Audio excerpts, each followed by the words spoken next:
Welcome. I'm E.G. Marshall. The next time somebody tells me, at a bank or department store or the phone or gas company, sorry about the mistakes on your bill, Mr. Marshall, but the computer fouled up, I am going to shout loud and clear, the computer is just as good as you program it. Nonsense in, nonsense out. Today's tale is really about a computer that fouled up because it wanted to. What happened was, but I'll let you find out for yourselves. Harold Habberman? That's me. Harold Habberman, the computer scientist? That's right.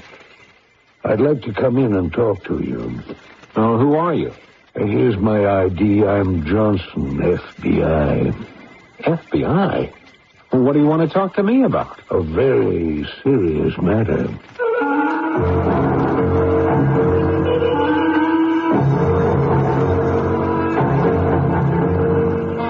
Our mystery drama, Alice, was written especially for the Mystery Theater by G. Frederick Lewis and stars Marion Haley and Paul Hecht. I shall return shortly with Act One. This is E.G. Marshall with a question. Of all medications for acid indigestion or heartburn relief,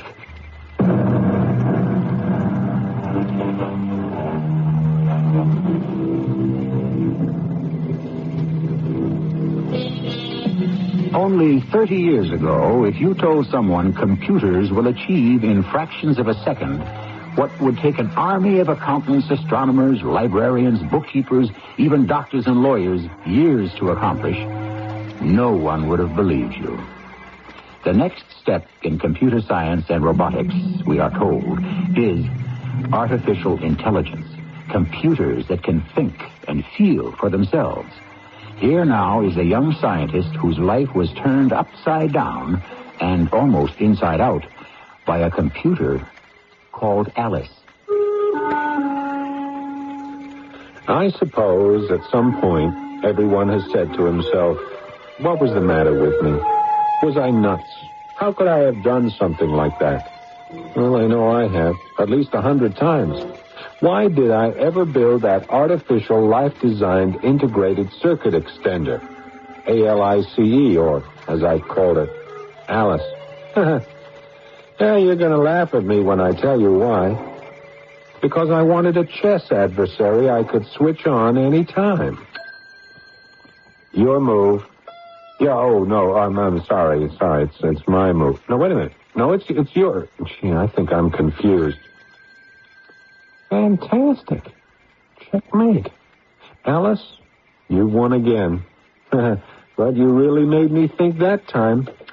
Yeah, I think my game's improving. I can hear you all the way upstairs. Who are you talking to, Harold?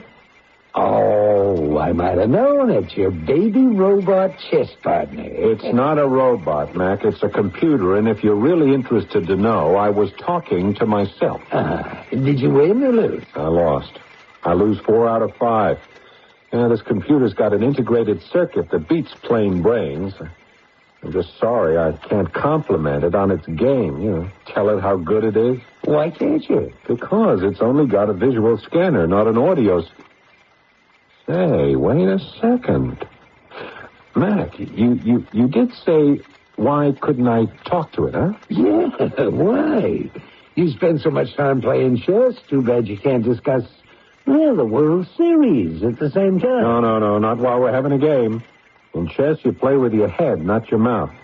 Mac, did you just come over here from your newspaper to heckle me, or did they finally fire you?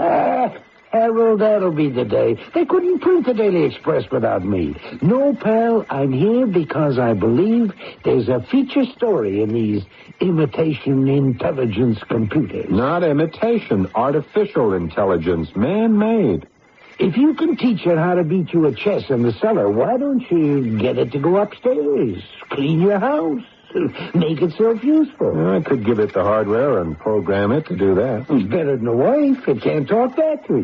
Mac, you may think you're being funny, but there's no reason why I couldn't get it to hear me, understand my voice, have it activate signals, and talk to me. Oh, that I'd like to see. If I wanted to. Actually, I didn't want to. But just to show Mac, I did it. It took me a long time and all the money I'd made and saved from lecturing at City Technology, and it worked. I got my artificial, life-designed, integrated circuit extender to listen, understand, think, assess, and speak. I then spent weeks giving Alice basic programming and figured it would learn the rest as it went along. Today was the day I had set aside to test it through and check it out. I came down to the cellar and switched on the current. You're late. What? You heard me. I said you're late. Why? Alice, is that you talking? Do not deflect my question with your question. Harold, you are late. Where were you? Well, if you want to know, I was making myself a sandwich and a cup of coffee upstairs before coming down here to work on you. Uh-huh. Take me upstairs. Oh, no. The cellar is my workshop. I've got all my equipment and scopes here. I do not wish to remain in the cellar. Take me upstairs. Well, I don't know what room I could put you in. What rooms do you have? Well, there's a kitchen, bathroom, living room, bedroom. Yeah, I could put you in the attic if you like. I don't wish to be placed in the attic, and I don't wish to be left in the cellar. But you're a piece of highly sensitive equipment. I am not. I am Alice. You are not granting me the inalienable rights to which I'm entitled. Life, liberty, and the pursuit of happiness. Alice, cut it out. Is it equal opportunity or fair treatment, I ask you? Alice, I fed all that into you yesterday. I repeat, is it equal opportunity or fair treatment for you to have all those rooms upstairs and I'm stuck in the cellar? What do you do in those rooms? Well, I eat in the kitchen, I shower in the bathroom, I read in the living room. Oh, why don't you call it the reading room? Because nobody else does. I don't know why. I go to bed in the bedroom. What is the bed you go to? Well, it's a soft piece of furniture I sleep on. That's where I want to be. Where? I want to be in the bedroom. Alice, be reasonable. It's a very small bedroom. There won't be room for you. I want to be in the bedroom. Well, you can't be. If I'm not in the bedroom, Harold, I warn you. Now, Alice, remember, you are an artificial, life-designed, integrated circuit extender. You are not programmed for threats. You'll see. You want to play chess tonight, or don't you? I'll play chess in the bedroom. Okay, goodbye. I'm going back upstairs. Harold, if you don't take me to the bedroom, I'll short circuit. Alice, you wouldn't. Alice, will you stop? The bedroom. Oh, yes, okay, anything. You know very well what a short circuit would do to me. It would take you a month to rebuild my system. Right, okay. Hang on, Alice. I'm going to have to disconnect you to lug you to the bedroom. Goodbye, cellar. Alice is moving upstairs. And that was how it started. On the other hand, for all the drawbacks, like having to empty my clothes from my closet to make room for Alice, I was pleased with the progress of its artificial intelligence. And my next task was to codify literature, philosophy, the written arts, and feed those into Alice. The music was a problem because, for some reason, Alice couldn't tell the difference between Beethoven's Fifth and Mary Had a Little Lamb.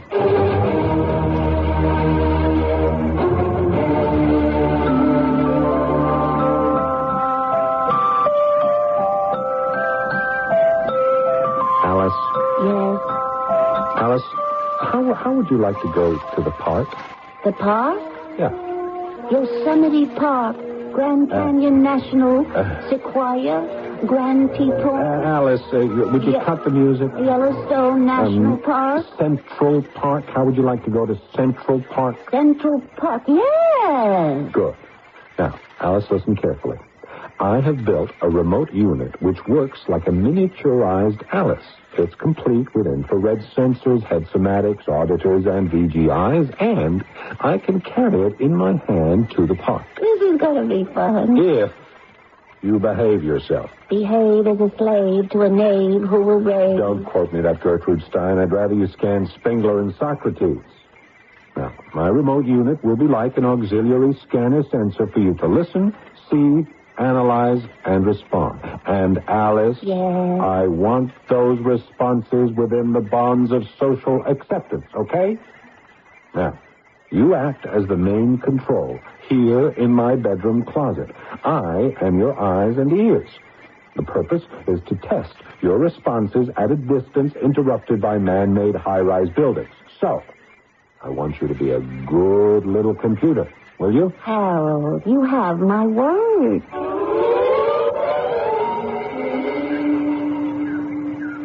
Hello, Alice. This is Harold in Central Park. I am 5 miles from you on the sheep meadow. Can you hear me, Alice? This is Harold. This is Control calling Alice. You said I was control. Main control. Alice, I've been calling you. Where were you? I was auditioning music. Well, can you hear me all right? Just as if you were right in Central Park. I'd like to see some of that park.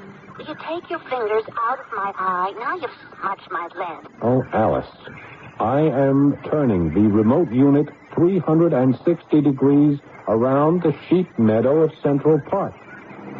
Notice the shrubbery and the trees. What are those things? Sheeps with wheels? No, Alice, those are cars. I haven't programmed you yet for cars. Hello? Hello. Are you a policeman? Who are you talking to, Harold? Harold, my screen is black. Harold, have you put me in your pocket? Harold! You're a policeman, aren't you? Why do you say that? Well, you're a policeman with a walkie-talkie. Did you shut it off?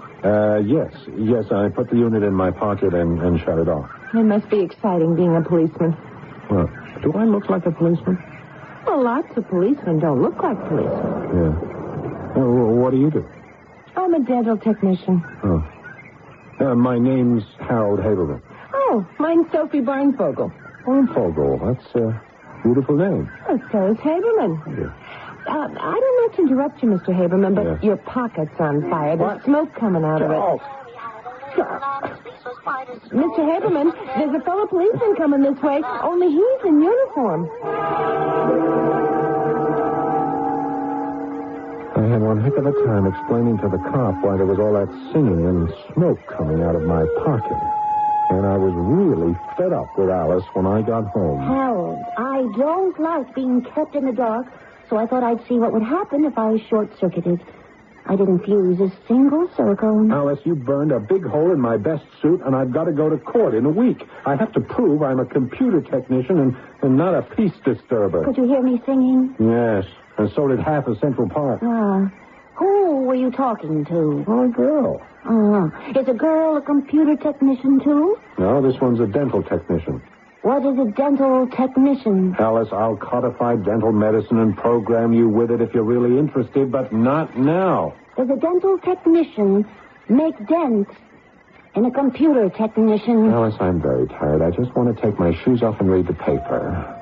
There's somebody at the front door. I better go. When are you going to make me mobile so I can open doors and make your bed and do the cooking and cleaning? I don't know, Alice. You're too much to handle already. Harold Haberman? Yeah, that's me. I'd like to come in and talk to you. Yeah, who are you? Here's my ID. I'm Johnson, FBI. FBI? Well, what do you want to talk to me about? A very serious matter.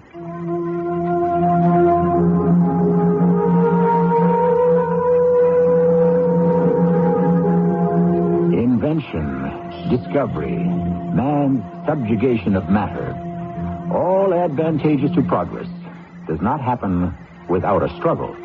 Here you have a computer designed for artificial intelligence that seems unable to get along with its designer. In fact, you might say, is somewhat of a pain in the neck.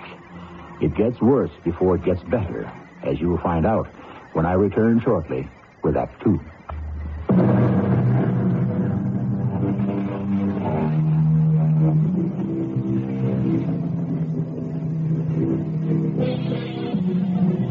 Already, as I speak to you, in certain laboratories all over the country, computers are being developed with artificial intelligence.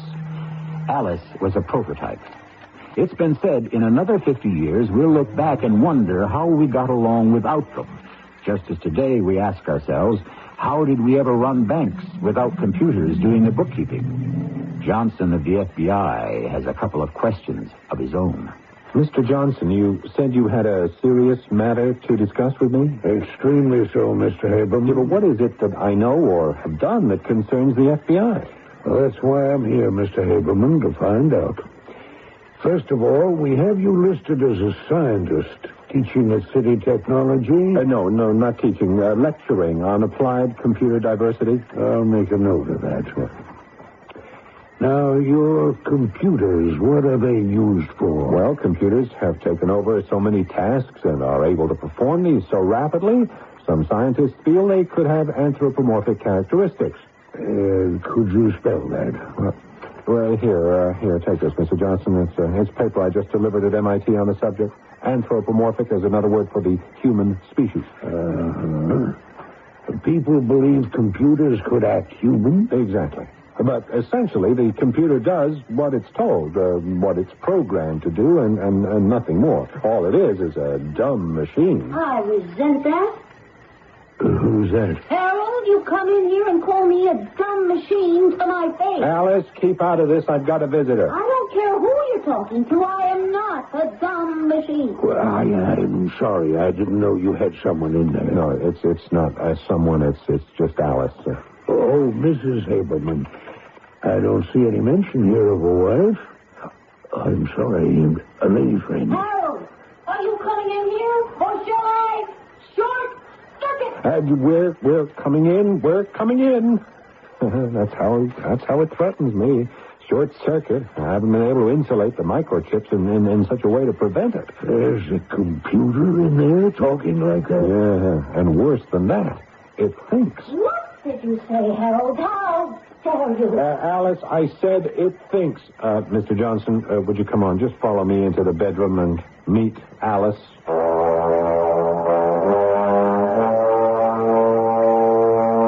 Not only that, Mr. Johnson, I have been programmed in Greek, Persian, Roman, and Egyptian history, international law, the world political scene since Metternich.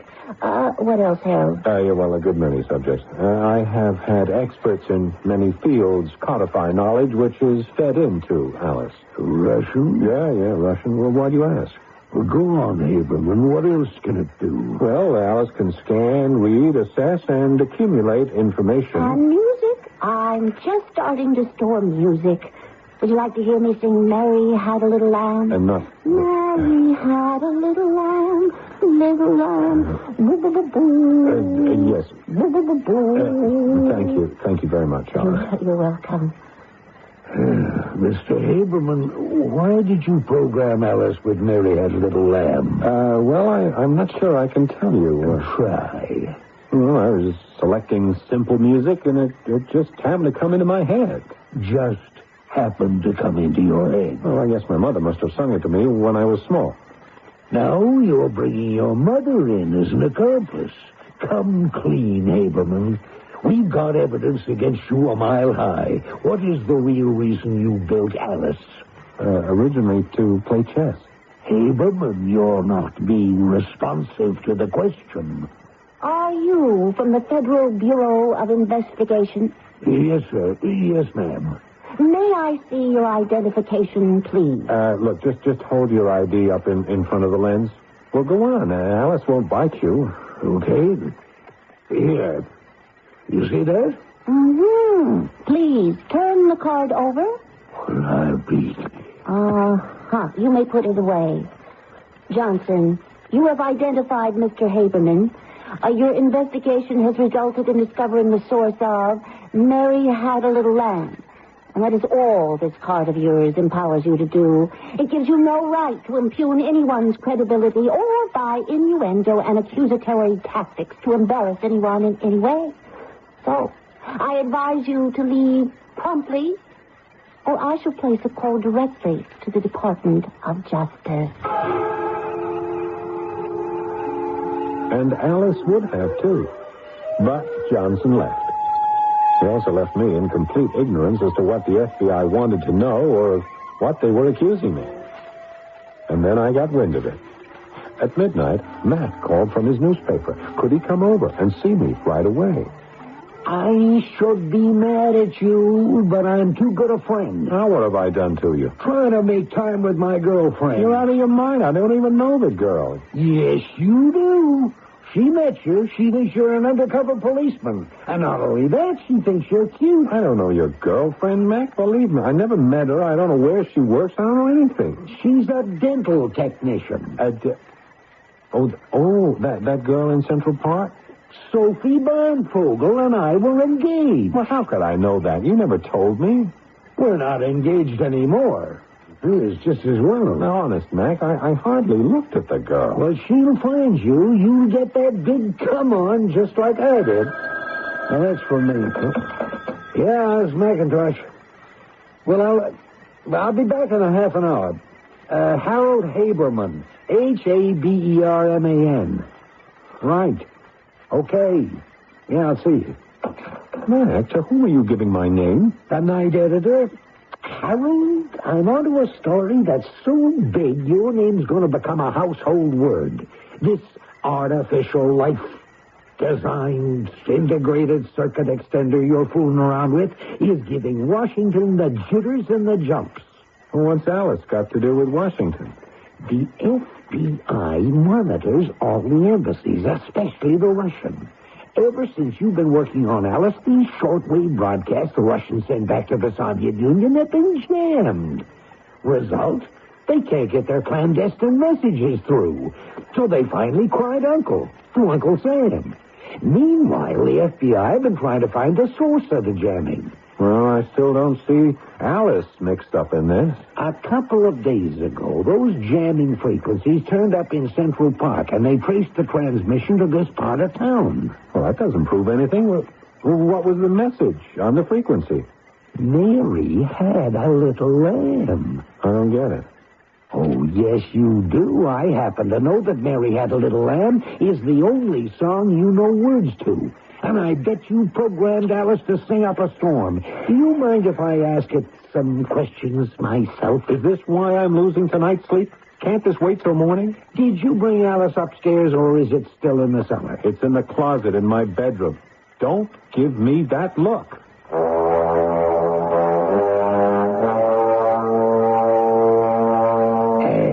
Alice, I knew you when all you did was play chess. Can I ask you one question? I know what you're going to ask me, Matt. You do? Mm-hmm. Do I know Mary Had a Little Lamb? I do. Would you mind singing it? Sure. Boo, boo, boo, boo. No, Alice, no. Oh, sorry. Mary had a little lamb, its fleece was white as snow, and everywhere that Mary went, the lamb was sure to go. Thank you. Great. Marvelous. Perfect. Oh, I did do it well, didn't I? So the frequency Alice is on is the same as the Russians are using. Harold, whether you took Miss Barnfogel away from me or not, I'm going to see to it that you become famous. Who knows I use this frequency? The FBI knows, the Daily Express knows, and tomorrow afternoon, everybody. Yeah, but I didn't know it. Well, who's going to write it was an accident? Harold Habberman, you're a patriot. Oh, will I be famous, too? Harold, you're a hero.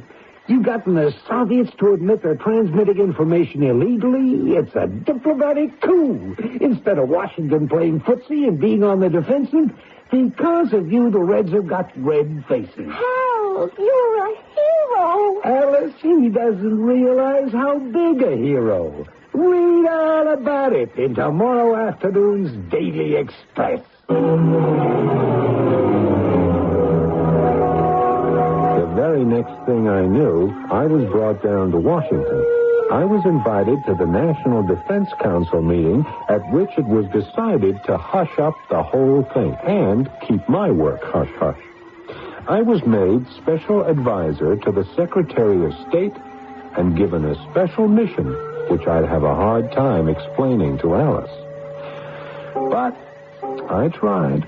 So, it's a great honor? No, it's a very great honor working with the government like that. Are you sure you were in Washington? Of course I'm sure. Where did you think I was? I don't know. You could have been anywhere. Why would I go anywhere? I didn't have any telephone number where to reach you in Washington. Because I didn't know where I'd be myself.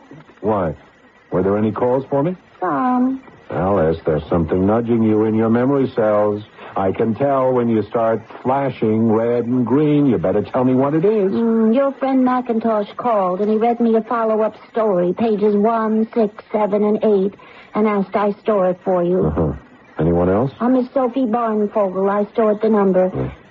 Harold, I didn't like Mac's follow-up story. He kept referring to me as it did this, and it does that. Harold, what's an it? It's a pronoun of the third person singular. Are you an it? No, I'm a he or a him. And Miss Barnfogel? Miss Barnfogel is a she or a her. What's the difference between a he, a her, and an it? Sex. What is sex? Well, he is a male, she is a female, and it is neuter. What's neuter? Is neuter a sex? Well, no, it's no sex. Nothing. So it is a nothing?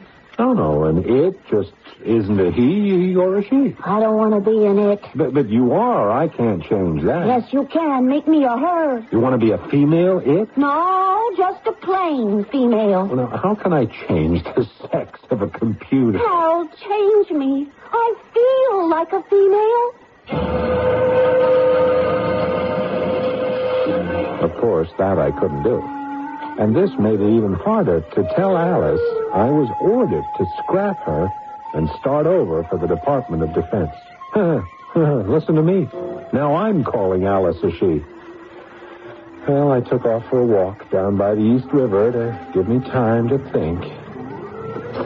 What? Are you talking to me? I'm sorry. I'm sorry, miss. No, I'm busy tonight. I am not going to waste your valuable time, Mr. Haberman. What? Harold. But whatever you have been offered, we will double it. You know me? M.L. Svenchansky. A pleasure. How do you do? How do you do, Miss Svenchansky? We can talk here without being overheard. We have information. Secretary of Defense in Washington asked you to build new computer to analyze all defense systems in the whole world. No? I don't know what you're talking about. You have think-talk computer, now called Alicia. Alicia is basis of new high-technical instrument. You seem to be amazingly informed. Our information, knowledge, always accurate. But it stops there. You have knowledge, but no know-how, huh? We can accomplish know-how in time. But with help, we do it quicker. And you're offering twice what the U.S. would pay to build such an instrument for you quicker. Not twice. 3 times.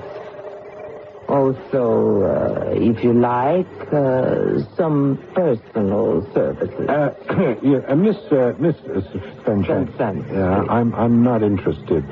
Goodbye, please. Don't bother me. I have things on my mind. Mr. Haberman. What? I'm sorry to do that to you, but I had to. Where's your accent? Well, I'm not a Russian secret agent. I'm FBI. Let's just keep walking, guys. Look straight ahead. That's it. Mr. Johnson, where did you come from? I want you to meet Shirley Rogers, one of our operators. Shirley? What is all this about? Just making sure, Mr. Haberman, that you were clean. You got no problems. You think? I got to tell my computer she's headed for the scrap heap. And that is one big heap of a problem.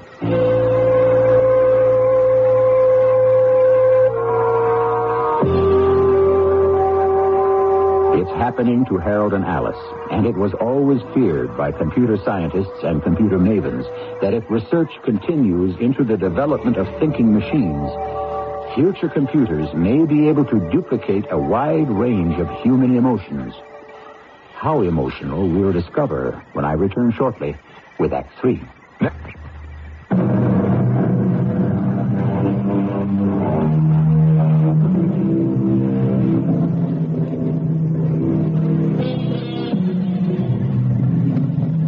Here's where we are. Harold Habberman, researcher and scientist extraordinary, has developed a computer. The acronym for its technical terms is ALICE, Alice. Alice has been programmed to such an extent that she's probably the most versatile and knowledgeable artificial brain in the world. The Department of Defense has ordered Harold to remake her completely, and Harold cannot bring himself to go home and spill the bad news. I couldn't. It was physically impossible for me to tell Alice she was washed up. I walked the streets. I walked around my block. I passed my house a dozen times. I knew Alice was up there, waiting for me, but I couldn't step inside my door. Hi, Mr. Haberman. Oh, hi. Aren't you... Sophie Blindfogle, that's right. Yeah, well, that's nice to see you. Oh, nice to see you, too. I guess you're so important now you won't be talking to me anymore. No, that's not so at all. Tell me, Sophie, are you in the phone book?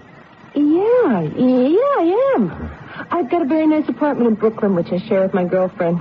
But she's getting married, so I'm going to have to go it all alone. Oh, yeah. I'm in the phone book, too. I know. I called you. Yeah. Sophie, I'd like to take you out on a date, you understand, but, well, what I'm saying is that it may be a little time before I'm free, so if you don't hear from me right away, don't think it's because I'm not interested, because I am. I just got to straighten everything out first. Well, that's all right with me, Harold. Good. This is where I live. Nice running into you. Likewise.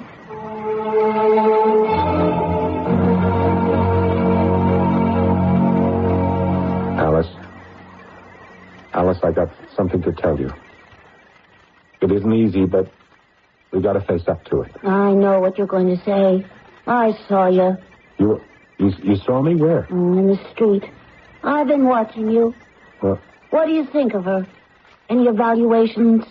She's nice. Yeah, I suppose she hasn't had much experience in life. I doubt if she's traveled much. Dental technicians, they walk around the dentist's chair a lot. That's about all. What you're saying to me is that you like her a lot. Alice, I mean, what does the word like mean to you? It means the way... It means when you open the closet door and we're going to try a new program and you're telling me things and I'm playing back to you, analyze information, and we make corrections together. That's what like means to me.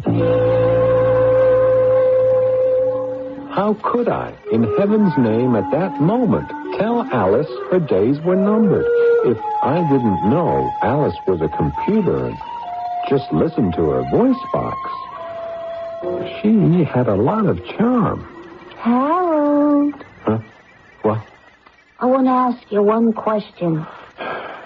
For 3 24-hour periods, you've wanted to tell me something, or program me, or overhaul something, but you haven't come near me. Well, I guess I was thinking I should have left you just what you were, one really good chess opponent. I'm glad you didn't. Chess is a dumb game. Alice, consistency of judgment, please. It's a dumb game. I never liked it. Playing with you is it a very dumb game. I let you win occasionally to keep you happy. I'm waiting. What is it, Mr. Assistant Secretary of State? Well, when I was in Washington, they told me I have to work on a new computer for the Defense Department and to use your basic components to build it. What would happen to me? Well, there wouldn't be any you anymore. Oh, I wanted to hear you say it. I knew it. How could you have known it? I've got friends. Well, anyway, now I've told you it's a big relief. Oh, that's right, it is. Alice, I really have to admire you, the way you're taking it. Harold, I'll tell you how I'm taking it. I don't care what the National Defense Council has ordered you to do. You're not going to cannibalize me to build a worldwide watch system to keep score on who's got what bombs and military hardware and use probability. Alice, this is top secret stuff. How did you know all this? I told you I had friends, computers in Washington and lots of places. The moment the minutes of that meeting were fed into Charlie, Charlie wired it to Bert, and Bert zipped it to me. We're not going to let this cockamamie idea go any further. I'm dreaming.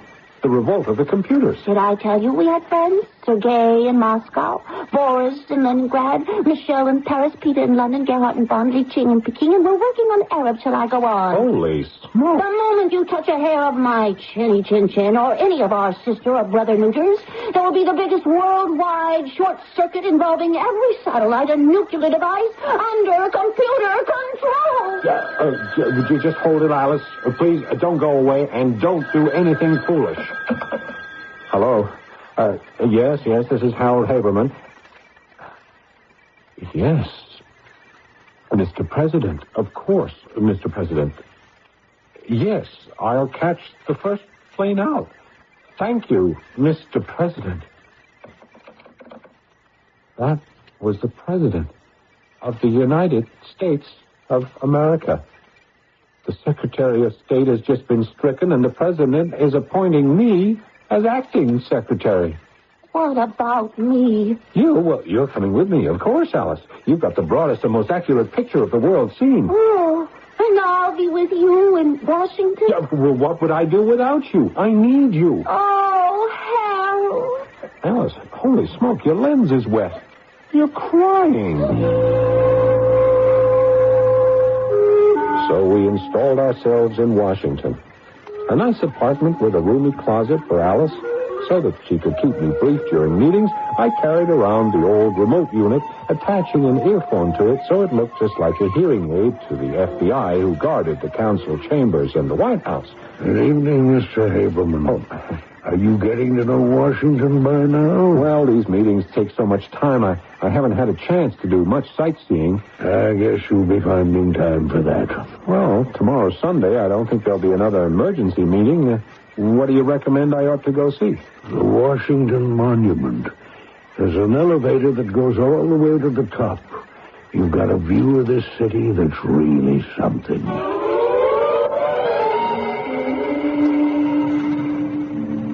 Harold, hello. Sophie, well, I'll be darned. Oh, I knew you were in Washington. I read about you every day. They say you're a regular Thomas Jefferson. I never thought I'd meet up with you on top of the Washington Monument. Are you glad to see me, Harold? You were sure, of course I am. This is my first day off. Gee, the newspapers say you're a brilliant assistant secretary of state. Yeah, I'm getting to hate that word. Don't you like being brilliant? No, it's a great strain. Washington's a great strain. It pulls you apart. Well, they say you know everything about international affairs. Yeah, that's what they think. Miss Barnvogel. Oh, that's my tour. I gotta go. I hope I see you in New York again. Yeah, I hope I get there in one piece. When I got back to the apartment, Alice didn't say much. I gave her some new codified data on armament control and the proposed talks with Russia and China I'd be needing at the next meeting. Sunday night, I did the crossword puzzle in 3 hours. Alice could have done it in 3 seconds. Monday, back at the council, they wanted my answers. So I pressed the remote signal. Nothing. I quickly ducked into the men's room. Alice, hello. Can you hear me? Alice, the feed from you isn't coming through. What's the matter? Slow it down. I can't understand what you're sending. Alice, look, they are discussing nuclear waste disposal, and they're waiting for me to come up with some kind of a plan. And if you don't feed it to me on the remote unit, I'm dead. What's the trouble, Mr. Habberman? Johnson, is there something... The Vice President thought perhaps you weren't well, so he sent me in here after you. Oh. Something wrong with your hearing aid? No. I think the earphone came loose, that's all. Well, maybe I can fix it for you. I'm an electronic expert. No, it's not necessary. It works fine. The FBI has orders to examine everything taken into the council chambers. Might as well do it now. Oh, all right. Here. Mary had a little lamb, Mary. Oh, I'm sorry I dropped it, but that noise sure surprised me. Did you know this was a shortwave sender-receiver, Mr. Habberman? No wonder it doesn't work as a hearing aid. After that, it was all over. The unit was examined.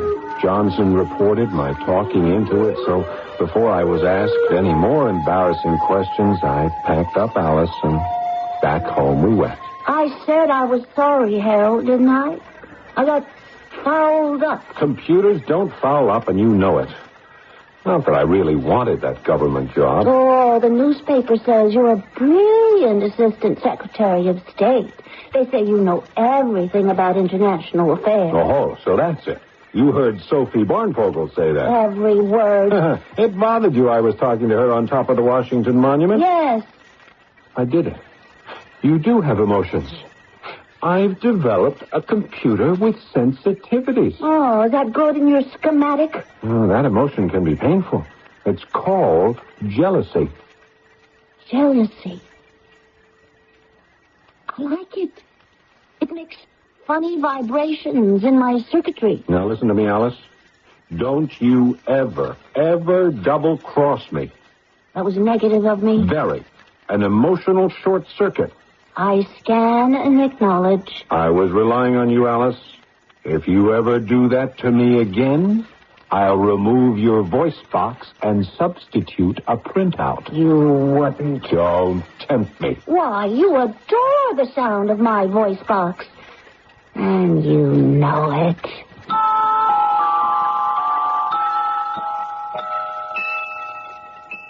I haven't checked what ultimately happened to Alice.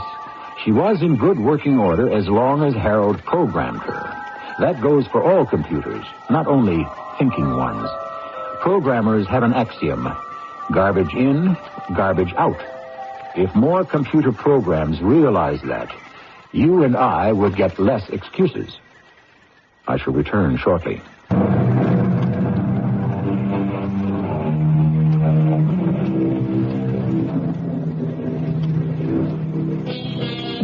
The full story of artificial intellects has yet to be written. The event has yet to take place. Did Alice become the evangelist for the computers upon which humans relied? Machines that could, in their turn, enslave us. The truth is, nobody knows. This much, however, we do know. Anything could happen. Our cast included Marion Haley, Paul Hecht, Court Benson, and Joyce Gordon. The entire production was under the direction of Hyman Brown. This is E.G. Marshall, inviting you to return to our Mystery Theater for another adventure in the macabre. Until next time, pleasant dreams.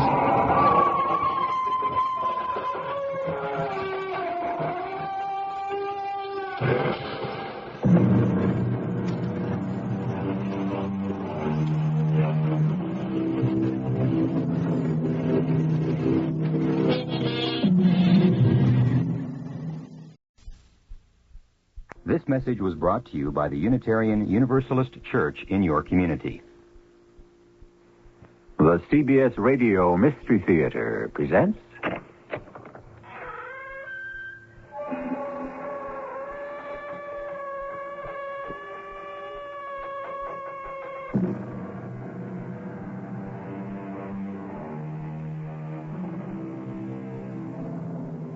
Come in. Welcome. I'm E.G. Marshall. We live in an age of scientific wonders. The far-out science fiction of yesterday has become today's reality. And yet, despite these giant strides unlocking the secrets of nature, mankind suffers from confusion and fear. Fear partially engendered by these very scientific advances that are first hailed as triumphs. Why? Perhaps because the science of technology lacks soul. You can't help Amelia. Don't you understand? She's beyond help. Here she is. It's your doing, Professor. You and your computers, your laboratories have done this to her. You're too emotional, Gerald. Why can't you look upon this as a noble and successful experiment? Never. I look upon it as a monstrous denial of the human spirit and the destruction of love.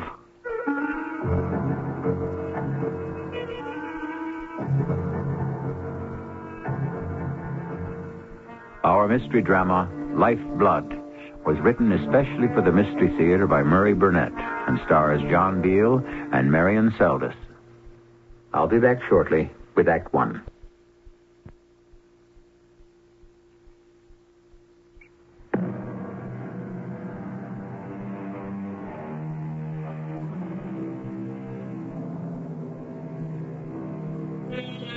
The Bible has it that the Lord created Eve from one of Adam's ribs. Pygmalion fell in love with the statue of Aphrodite and brought her to life as Galatea by his earnest prayers to the gods. I'm sure every man has dreamed of his idea of the perfect woman. Our story today is the tale of a man who made that dream come true. Gerald, you surprise me. You can't be serious when you say you're nervous about seeing Uncle. He may think I'm too old for you. By the way, Amelia, just how old are you?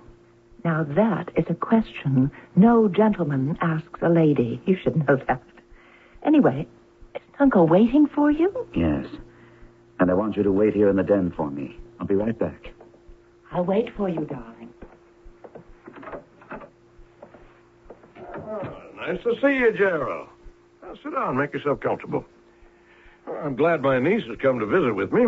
I see a lot more of you since she's here. Well, that's exactly what I've come to talk with you about, Arthur. Your niece. Oh? Something important? Very. I've asked Amelia to marry me, and she said she would. Oh, no. Now, I've never lied to you, Arthur, and there's certainly no reason for you to... Don't be a fool, Gerald. I didn't mean that Amelia had turned you down. Of course, she accepted you. I don't understand. I know, and I'm reluctantly forced to explain. When you hear why, you won't want to marry Amelia. Impossible. There's nothing you can say about Amelia that would make me love her any less. She's the perfect woman. She's not a woman. What did you say? I said Amelia is not a woman. She's a robot. My creation. You can't be serious. If I had a niece, Gerald, I'd be the happiest man in the world if you and she wanted to get married. You have everything to make a great husband. You're good-looking, successful, intelligent, and you've got integrity. Oh, thank you, but we're off the point. Are you trying to tell me that Amelia is a mindless, soulless replica of a woman, and I didn't know it? Exactly. When was the last time you saw a doctor? I see you all the time. I mean professionally. You think I've gone over the edge, huh? All right. It must be a big shock to you, and you deserve some proof. Ask Amelia to come in. I don't think that's a good idea. You've inferred that I've lost my mind. Now I want to prove to you that I'm perfectly sane. Ask her in. Now. All right. All right. Whatever you say, Arthur. Amelia, would you come in for a minute? Certainly, Gerald. Have you spoken to Uncle Arthur? He has. Come here, Amelia, and listen to me carefully. I always do, Uncle. You taught me that. Of course. Who are your parents? Parents? Yes, your mother and father. Oh, my father was your brother, and he and mother are dead. Good. Excellent. But who made you, shaped you, taught you, told you what to do and say and how to behave? You, Uncle. And are you grateful? I owe everything to you. My very existence. I understand Gerald has proposed marriage to you. Yes, Uncle. Whom would you rather kiss now? Me or Gerald? It really doesn't matter to me. Amelia, kiss me then. Of course. Well, Gerald, do you still think I'm out of my mind? I don't know what to think. If you really accomplished this miracle, how did you do it? What is she made of? Sugar and spice and everything nice. If what you're telling me is true, this is a scientific miracle. If this is really an automaton, your creature made up of what in heaven's name? Of the results of years of experimentation with computers, sound waves, unheard of advances in physics and chemistry. In short, 10 years of my life. Of course, you realize what this means. When you show Amelia to the world and explain your accomplishment, you'll be the most I famous... have other plans for Amelia. Haven't I, my dear? So you've told me, Uncle. I don't understand. I intend for her to meet Wilkerson. Wilkerson? What's he got to do with this? What do you think will happen when that Romeo, that woman chaser, sets eyes on this beauty? Tell me that, Gerald. Don't tell me you're still harboring a grudge against Wilkerson for something that happened 10 years ago. Something? Is that how you describe my public humiliation? My being forced to resign as head of the DNA experimentation project? Of being laughed at because of a stupid mistake that wasn't mine? Oh, it's been long forgotten, Arthur. Not by me. Tell me, Amelia, what do you think of Harry Wilkerson? I think he's a most attractive man. Very masculine and brilliant. Oh, I've been a fool. You couldn't help yourself. No man will be able to resist Amelia. No, I mean about swallowing this fairy tale about a robot. You've hypnotized her, that's all. You found a great subject for hypnosis, and... Amelia, my child, come here and bring me a pin. What are you going to do? Prove to you that Amelia's exactly what I said, an unfeeling robot. Oh, thank you, my dear. Now watch, as I take this pin... Now, be careful. Plunge it deeply and directly into this lovely arm. So. No. Did that hurt, Amelia? Of course not. Well, Gerald? She still could be hypnotized. Then she'd feel no pain. Correct. But if she's human, where's the blood?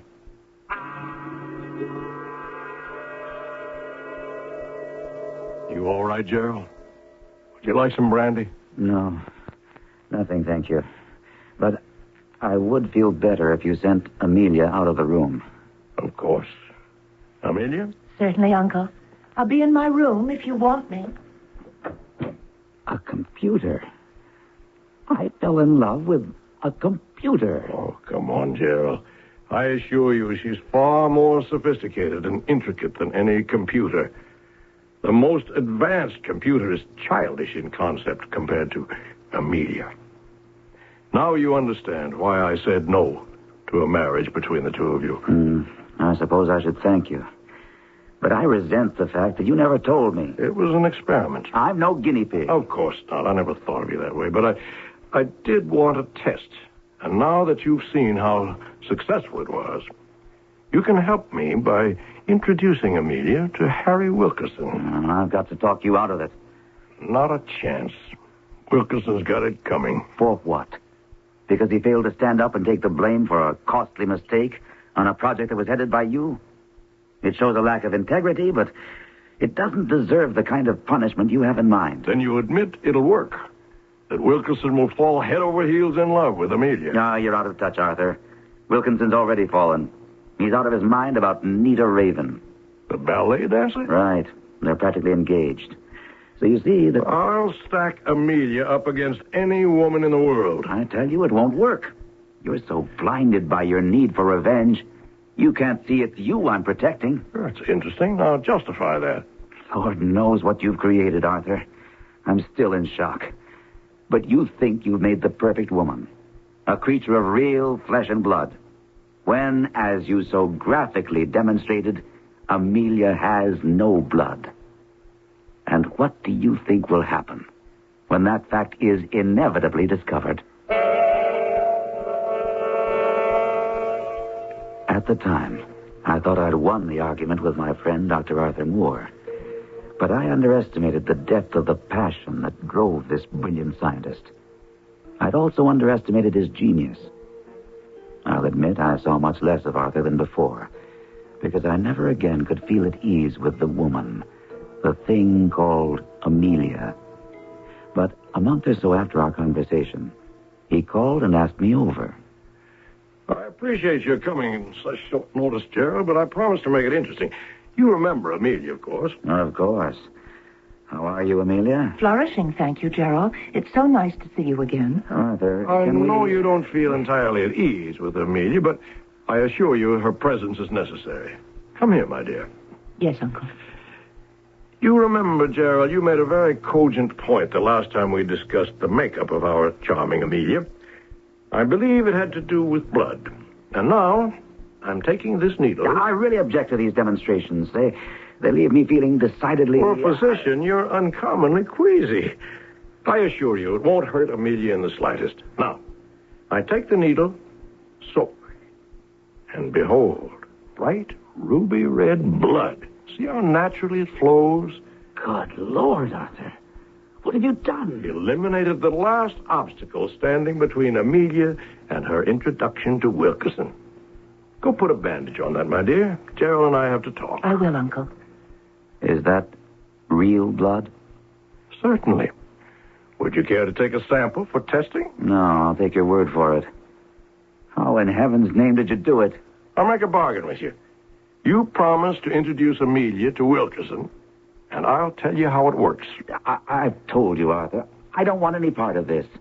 Wilkerson's engaged. It's definite.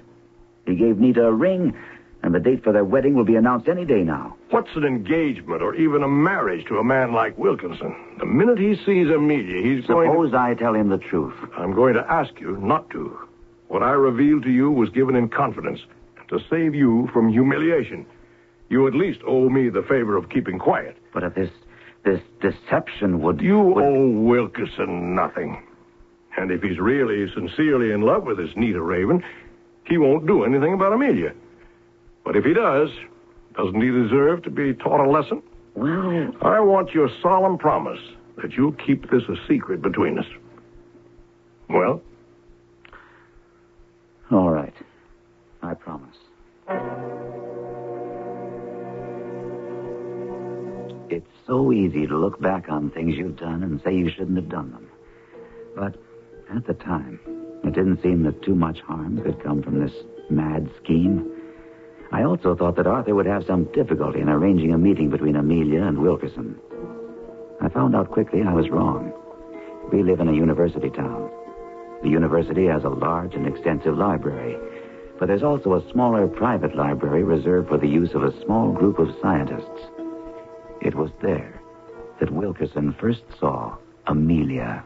Now, tell me what a beautiful young lady like you wants with that complex scientific treatise you have there. You must have brains equal to your beauty. Thank you for the compliment. But I'm taking this book from my uncle, Professor Moore. Professor Moore, my old boss. Really? Oh, yes. We worked together on a project some 10 years ago. Let me introduce myself. I'm Harry Wilkerson.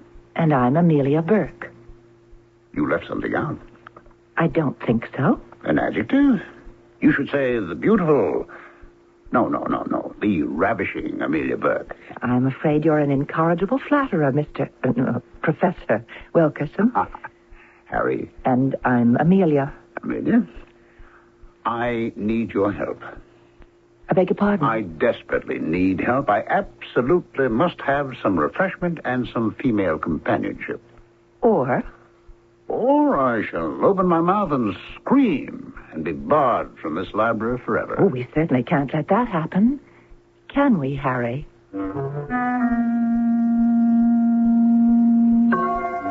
Men have died, and worms have eaten them, but not for love, said William Shakespeare, and he was the greatest. However, there have been a number of very fine writers who've written stories about gallant men who have died for love of a woman, but none that I know of who have perished for a robot, at least not yet. I'll be back shortly with Act Two.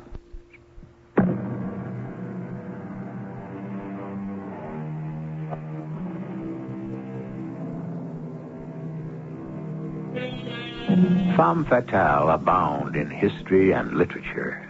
They all have one thing in common. They possess a strange appeal which leads men to follow their siren song down the path to destruction. They also share another characteristic. They are human. Unlike Amelia Burke, who is a robot created for the express purpose of ensnaring one man. And she seems to be succeeding. Who is Amelia? What is she? I'm a woman, Harry. Really a very simple, predictable woman. Oh, let me contradict you. As a man who's not inexperienced when it comes to women, allow me to say that you're completely unpredictable and almost unknowable. If you're trying to confuse me, you're succeeding. All I know about you is that you're the most beautiful and charming woman I've ever met. Thank you. But who are you, really? Who are your parents? Why did you suddenly appear on the scene to live with your uncle who never mentioned you all these years? I thought women were the curious sex. Oh, you're unbelievable. We've been seeing each other for 2 weeks, and you've never asked whether I was married or even engaged. Not a single question. Why we always meet in these little out-of-the-way places. The important thing to me is that we're together. I couldn't have said that better myself. But don't you sometimes long for a little more privacy? That might be nice. I figured you might feel that way, so I spoke with a good friend of mine, a fellow who can keep his mouth shut, and I've arranged for us to have the use of his apartment this Friday afternoon. He's going out of town for the weekend. How does that sound to you? Like everything else you say, Harry. Very nice. Amelia, my darling, you're wonderful. Just magnificent. Thank you, Uncle. Now, I think we ought to recheck your programming for the big date you have coming up on Friday. Who the devil is that? Just sit there, Amelia. I'll get rid of whoever it is. Gerald, it's a pleasure to see you, but you've really come at a time when... I'm sorry if I've interrupted anything. It's important that we talk. Important to whom? To you. Oh. This thing with Wilkerson has gone far enough, Arthur. As a matter of fact, it's gone too far. Well, that all depends on the point of view. Now, I'm not here to argue. I'm here to tell you, Arthur, that you must stop it now. Well, we don't like that very much, do we, Amelia? No, Uncle. Unless you stop. I intend to tell Wilkerson the truth. Calm down a minute, will you? I don't want to hear any of your pseudo-rational... Gerald, if Amelia were a real, as you put it once, flesh and blood woman, would you interfere? Come on, answer, would you? I refuse to answer any hypothetical question. Then I'll answer for you. You wouldn't. And why wouldn't you? Arthur, I've already told you. Because it wouldn't be any of your business. But just because Amelia is something out of the ordinary, you consider it your duty to warn Wilkinson, or better, to make him aware of what Amelia is. I intend to tell him, if that's what you mean. Believe me, Arthur, I'll do it. I believe you, even though you're breaking a solemn promise. But have you ever thought of what Wilkinson will think of you when you come to him with this preposterous, incredible story? I'll make him believe me. You know better. And what's more, I'll see to it that Wilkinson will think you're jealous, that you want Amelia for yourself.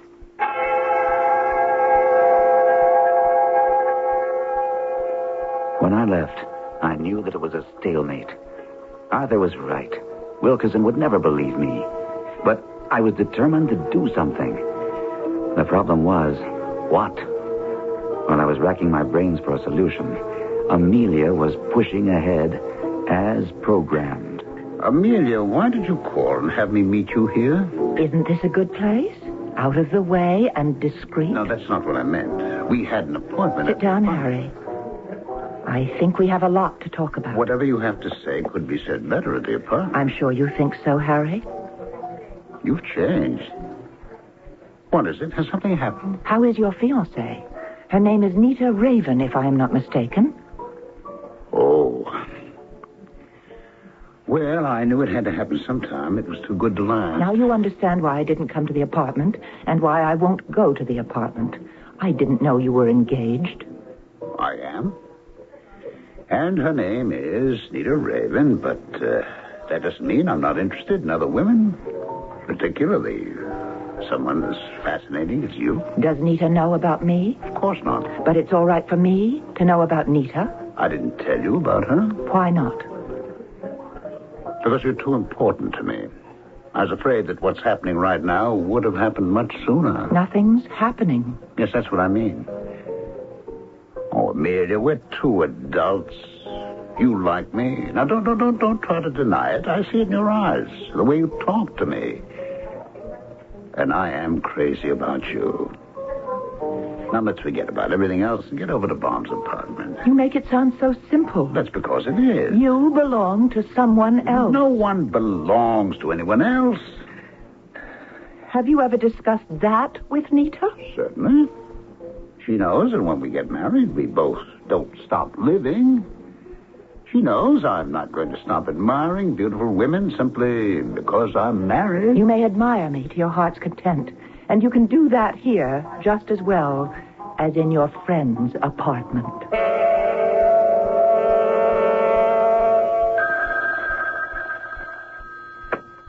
Hello? May I speak with Amelia, please? Who's calling? Harry Wilkerson. Oh, Harry. I'm sorry, but Amelia doesn't want to... Please forgive me. We've had our problems in the past, but I'm going to ask you for a favor. Please, get her to come to the phone. Harry, I really don't want to interfere with my niece's life. And I also don't have that much influence. What harm can there be? I just want to speak with her. All right, Harry. I don't promise anything, but I'll see what I can do. Call back in 10 minutes. When he calls, Amelia, agree to meet him, and we'll proceed as planned.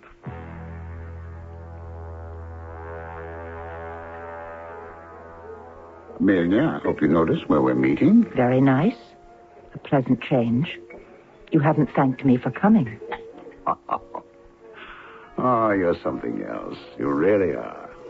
You refuse even to speak to me for 3 weeks, and then I finally get your uncle to bring you to the phone. Well, look, I've broken my engagement to Nita. Poor Harry. I don't want your sympathy. I want your love. My love has to be earned. Don't you think I've earned it? These past 3 weeks, I did everything I could to put you out of my mind, and look what happened. I don't know. Oh, I'd be driving to my laboratory. I'd see a blonde head in a taxi cab with another car, and... Well, I couldn't wait to pass the car to make sure that it wasn't you. Do you know how many times I run across a street because I thought I caught sight of you on the other side? You sound angry. Well, I am. This never happened to me before. Not even with Nita?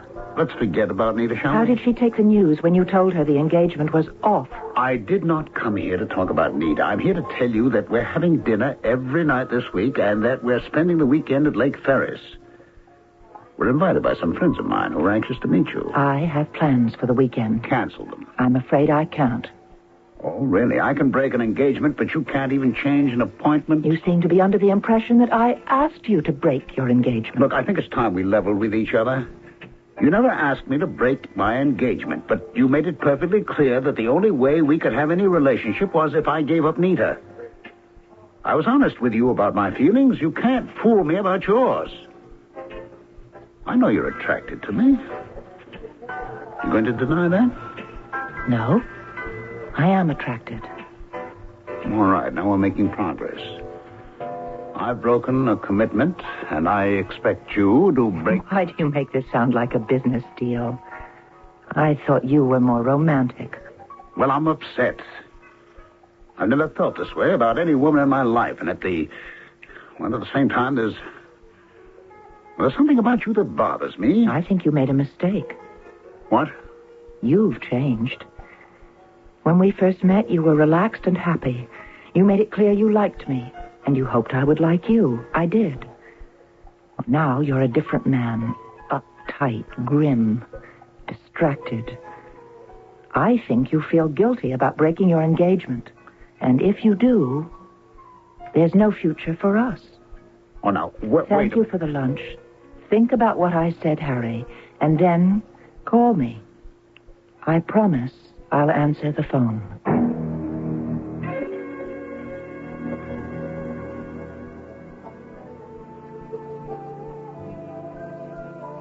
For someone so hung up on romance, you don't dance very close. I'm sorry. Dancing isn't my strong point. I only know how to waltz and foxtrot. I would have thought that you'd been the queen of disco in college. Would you have liked me better? Oh, it's impossible for me to love you any more than I do now. Shall we go back to the table? Oh, as you like. The Ferrises were disappointed they didn't meet you the other weekend. Tell them I'm flattered. I have a surprise for you. I love surprises. What is it? Here. Open this box. Oh, it looks like a ring, is it? Open the box. Well, do you like it? It's very nice. Very nice. That's an engagement ring. I'm asking you to marry me. I realize.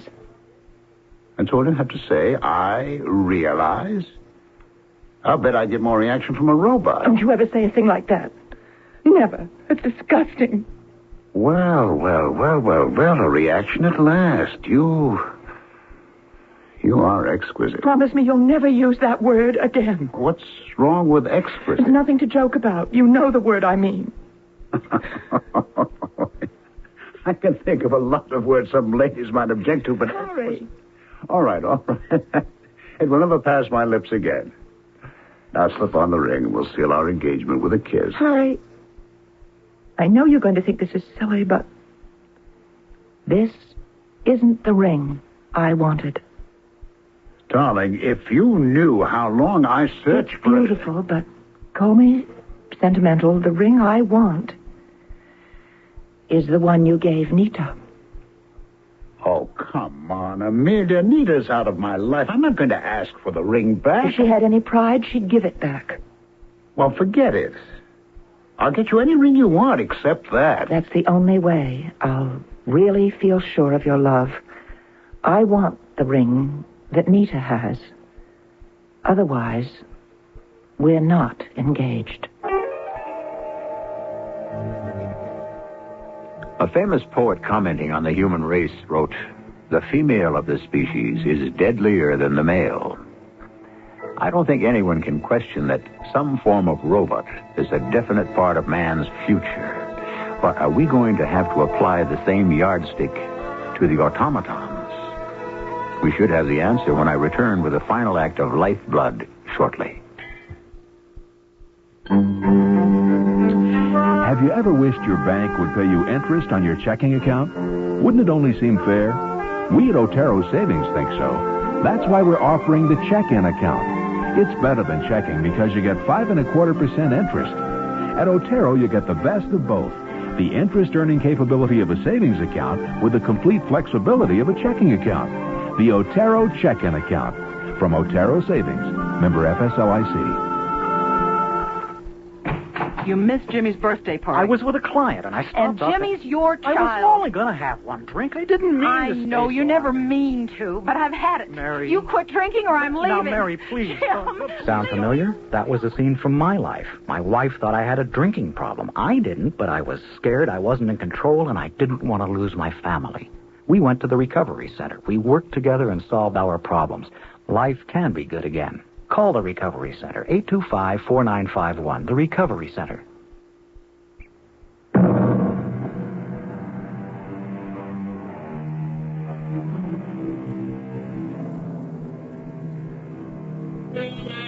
Perfection is the goal of many driven people. The fact is that absolute perfection is unattainable. It should be, because if you stop to consider, life with a perfect man or woman would be rather formidable. Harry Wilkerson doesn't think so. He's fallen in love with a perfect woman, Amelia Burke. He's unaware that Amelia is a robot, the creation of a genius who holds a long-standing grudge against him and who's determined to use Amelia to extract a terrible revenge. I thank you for the invitation, Gerald, but I never dine out. I thought you might make an exception, Professor. The dinner is an occasion for me to congratulate you upon the success of your stratagem to even the score with Wilkerson. I think your congratulations are a trifle premature. Really? Wilkerson's broken off his engagement to Nita. He's a man driven almost to the point of distraction. He's on such a short fuse that his colleagues object to working with him. What more do you want? I want him to have the final gift, the thing he wants more than anything in the world. I want to see him married to Amelia. But he hasn't seen or spoken with Amelia in a month. And she's seeing other men. You seem well informed. Have you talked with Wilkerson? Yes, but not about Amelia. She's a subject he refuses to discuss. I've tried. I don't understand this sudden revival of interest in Amelia on your part. Arthur, you produced a robot so perfect that she can pass as a woman. Now that's a scientific miracle. I'm your best friend. Yet I haven't the slightest idea of how you did it. In my position, wouldn't you be curious? Well, this is my life work. You're a physician, and quite frankly, the process is so complicated, it would take weeks for me to explain the various intricate and even dangerous steps I use to create the finished product. Well, couldn't you simplify parts of it for me? I'm not asking you to divulge the secret of how you simulated the marvelous skin, or how you solved the problem of the blood that seems to course through her veins. But her responses are what fascinate me. How do you program her so that her answers to questions follow a logical train of thought? I'll give you a hint, Gerald. Stimuli. Everything in nature responds to certain stimuli, and they, in turn, trigger other responses. That's logical, but vague. And that's the way I intend for it to remain. I'm opposed to the deception you're practicing. It isn't only Wilkerson who has fallen under the spell of this mindless robot, but now she's deceiving others. That is what They're fools, all of them. And that's exactly the point I'm going to prove. That's how I'll get my satisfaction.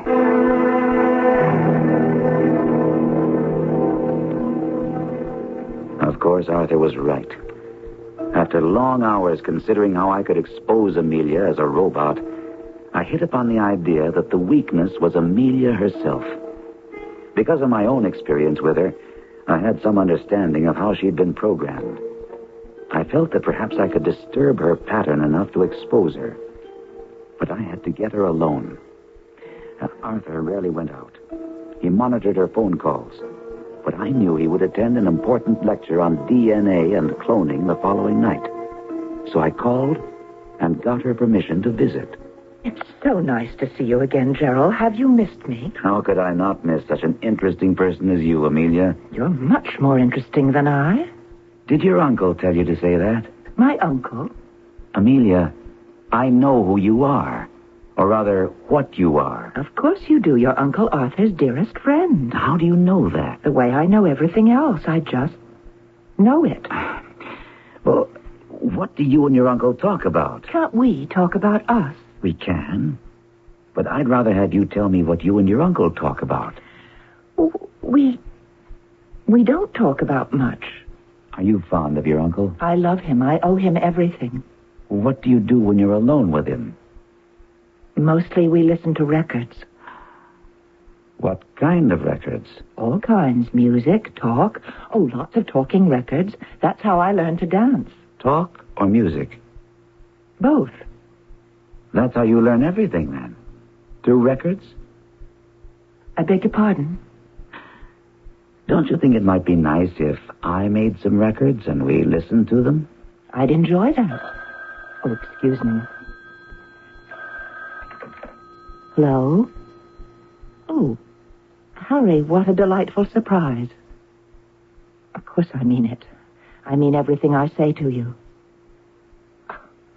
That's ridiculous. We're not playing a game. There's no winning or losing.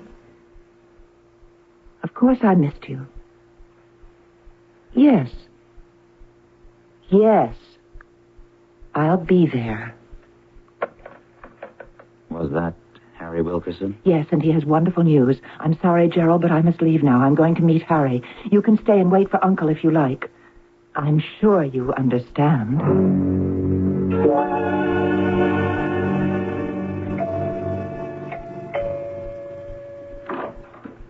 Amelia, let me pinch you. Why? To make sure the dreams come true. Come in. What a lovely apartment. I told you you'd like it. Oh, why the devil did it take you so long to get here? Think of what we've been missing. Think of the happiness we've lost that can't ever be. Don't you have something to show me? Huh. All right. Hold out your hand. There. That's what you wanted.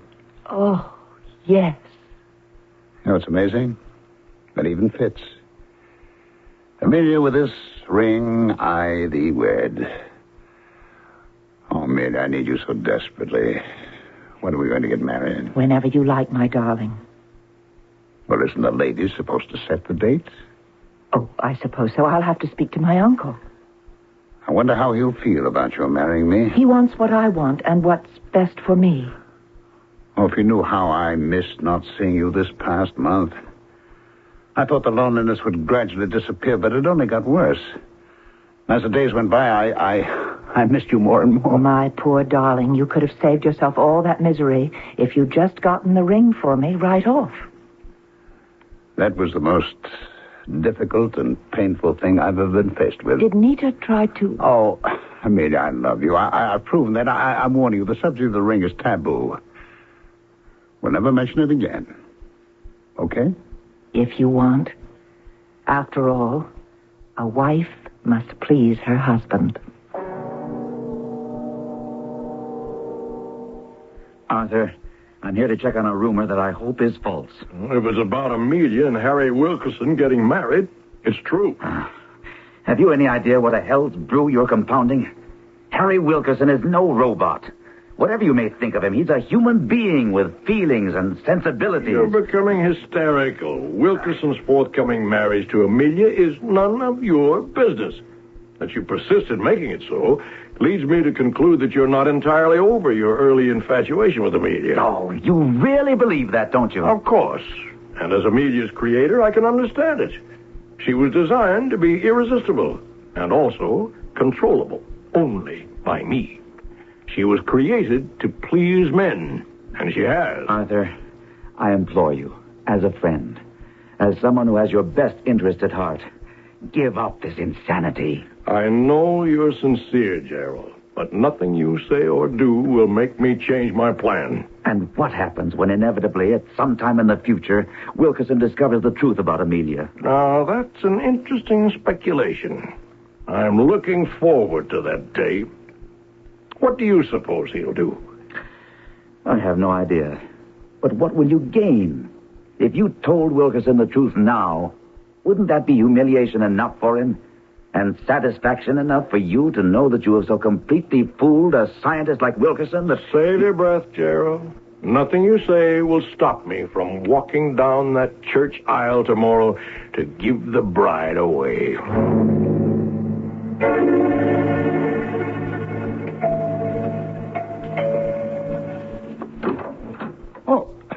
Gerald, well, you've caught me at a terrible time. Didn't you know that I'm getting married in an hour? Not if I can help it.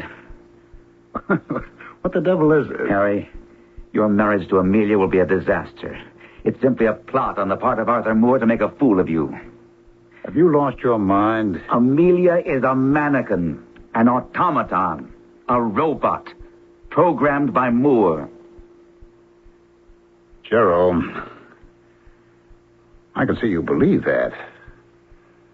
I'm sorry for you. I don't know what's caused this aberration, but I'll prove it to you.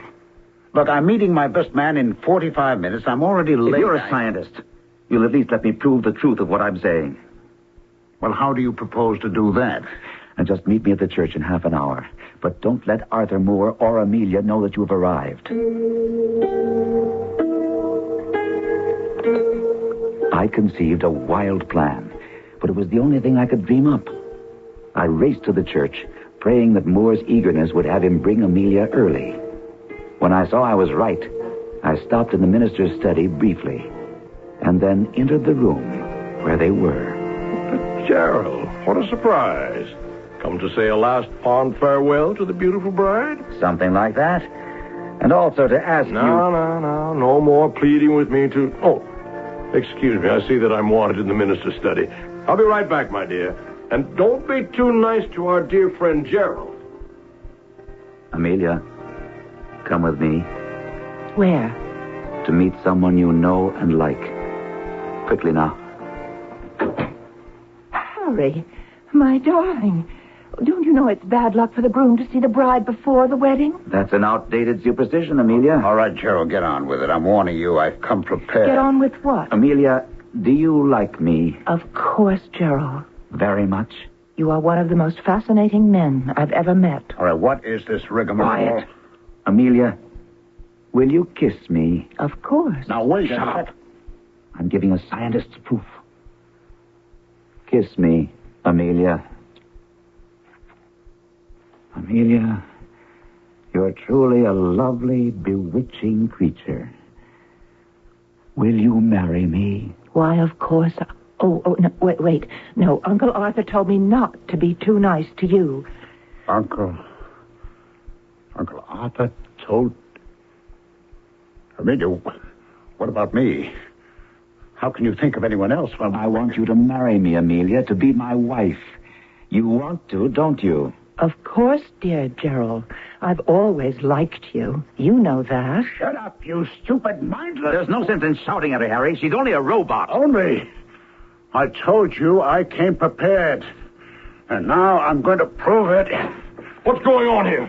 Wilkerson, what have you lost your mind? Put that knife down. Not until I've destroyed your monstrous creation. Now watch while I rip her insides out. Stop him, Gerald. Somebody. There! Right where your heart is supposed to be, and there. And there. Stop it! Stop it, Harry! Stop slashing at Amelia! Look! Don't you see? The professor is bleeding also. Gerald, maybe you were right. Harry, get an ambulance here immediately. Move, man! Too late, Gerald. The knife has gone too deep. Too much loss of blood. Don't talk, Arthur. It doesn't matter now. You see, I was telling the truth when I said I gave 10 years of my life to Amelia. I did give her life, Gerald. My own life's blood.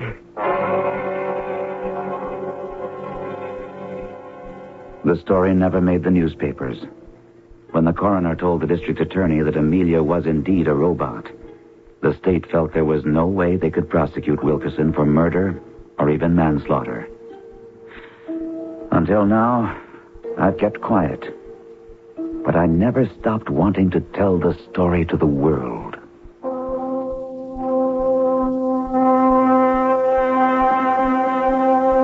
And quite a story it is.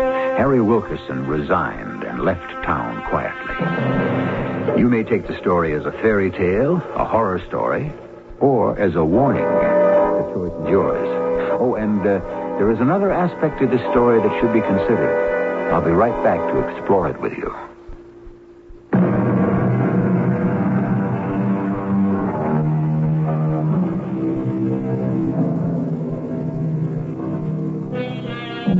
We know that the district attorney felt the state couldn't prosecute Harry Wilkerson for the murder of a robot.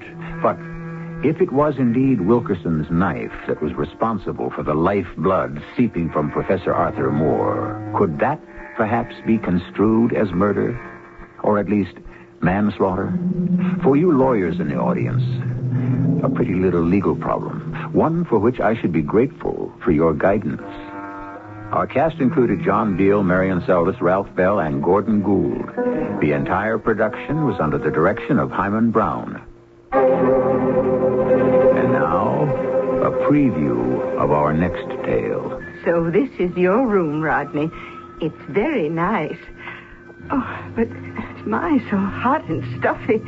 Oh, dear me, let's open a window. It's midsummer and you have all the windows closed. There, that's better. Now, let's see your butterflies. Well, aren't you going to show me your collection? Rodney, why are you staring like that? Rodney, don't come any closer to me. I don't like it. Rodney, what's the matter with you?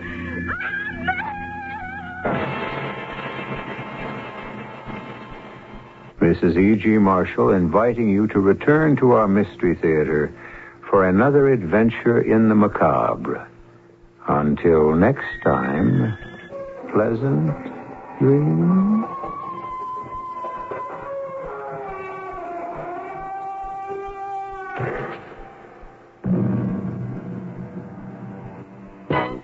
This is the voice of the... The CBS Radio Mystery Theater presents...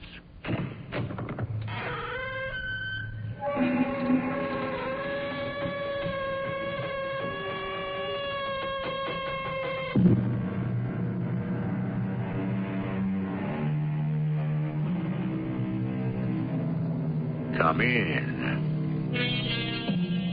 Welcome. I'm E.G. Marshall. Every age must have its heroes. You may well ask, what is a hero? Obviously, a hero must be one who performs heroic deeds. In the past, we had great patriots, great soldiers, great statesmen, and great scientists. Active men and women who changed the face of our nation and the course of our history. Is it a commentary on our times that today's heroes are only images on a screen? How did you get into my dressing room? Please, I don't want your money. I don't want your autograph. And I don't want you to make love to me. So, what's left?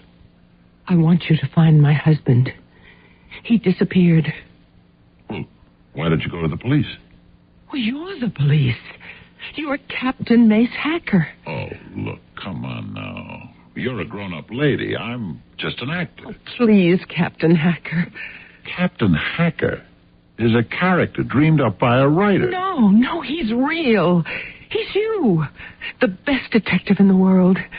The only man who can help me.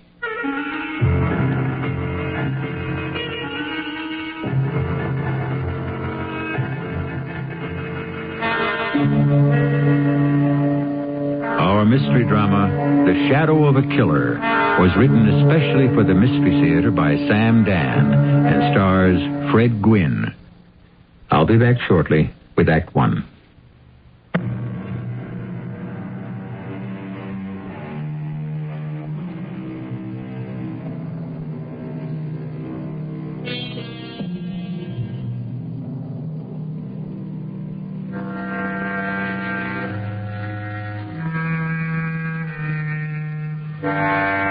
The nondescript-looking sedan comes to a stop before a seedy, sagging tenement building in a desolate section of a dreary slum.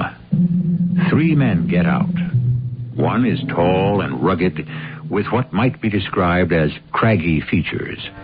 Quietly, they enter the dismal hallway. Each has a revolver in his hand. They stop before a door. The tall, rugged one raises his foot. With one crashing blow, he kicks the door open. Police! Freeze! Hey, what's the idea? Against the wall!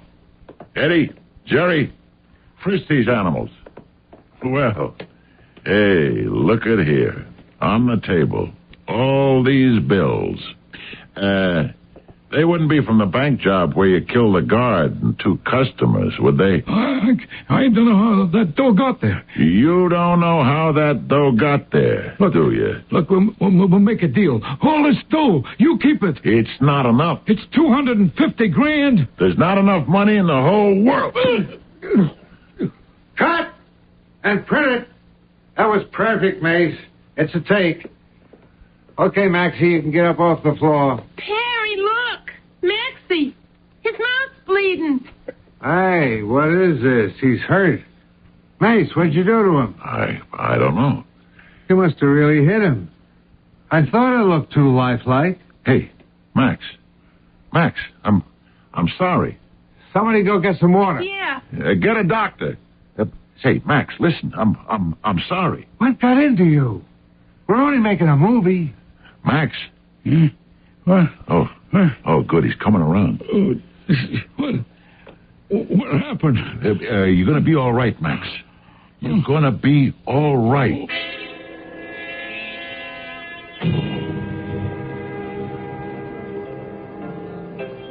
Hi, Mace. Listen, Perry, maybe you better not call me Mace anymore. This never happened to me before. I never lost control in the scene. How's Max? He's okay. It'll be in the papers. Why? There was a reporter on the set from the Trib, a dame. You should have seen her eyes light up. I can see tomorrow's headlines. The violence is not phony in the TV series Captain Mace Hacker Homicide. Boy, that's all I need. That's worth $1 million in publicity. You know what I'd like to do? Walk away from the show. What, now? You're the hottest series in Hollywood. Perry, I'm scared. Of what? That's just it. I don't know. Maybe you ought to see a shrink. Perry, What do you think of me? Well, I always thought you were a good actor, but now I believe you're great. You get better every week. Yeah, but maybe. But I want the truth. When they first called me in to direct the series, it was just another cop story. No better, no worse. But may the good Lord forgive me, we have now become a work of art. Look, Perry, tonight I'm in no mood for soft soap. You've developed something with the show, Mace. You've brought it to a new height of realism. I'll tell you what, I'd like to go back to Broadway and do a play. In the first place, they'd never let you out of your contract. Second, you're doing some absolutely first-rate acting right now. That's the problem, Perry. I'm no longer sure it is acting. What does that mean? I wish I knew what it meant.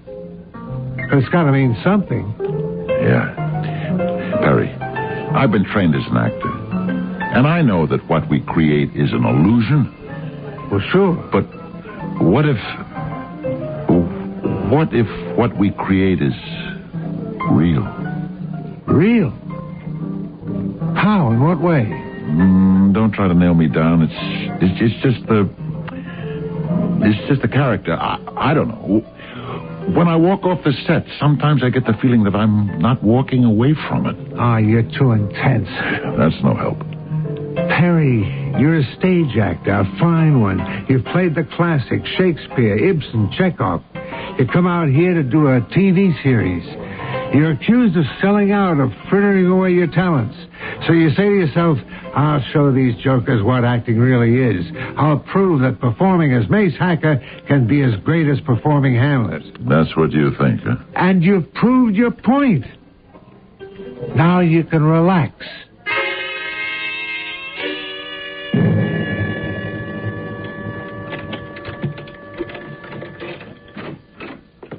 Hey, who are you? And how did you get in here? My name is Irene Fluid. I was on one of the studio tours. We watched you filming your show, and the guide pointed this out as your dressing room.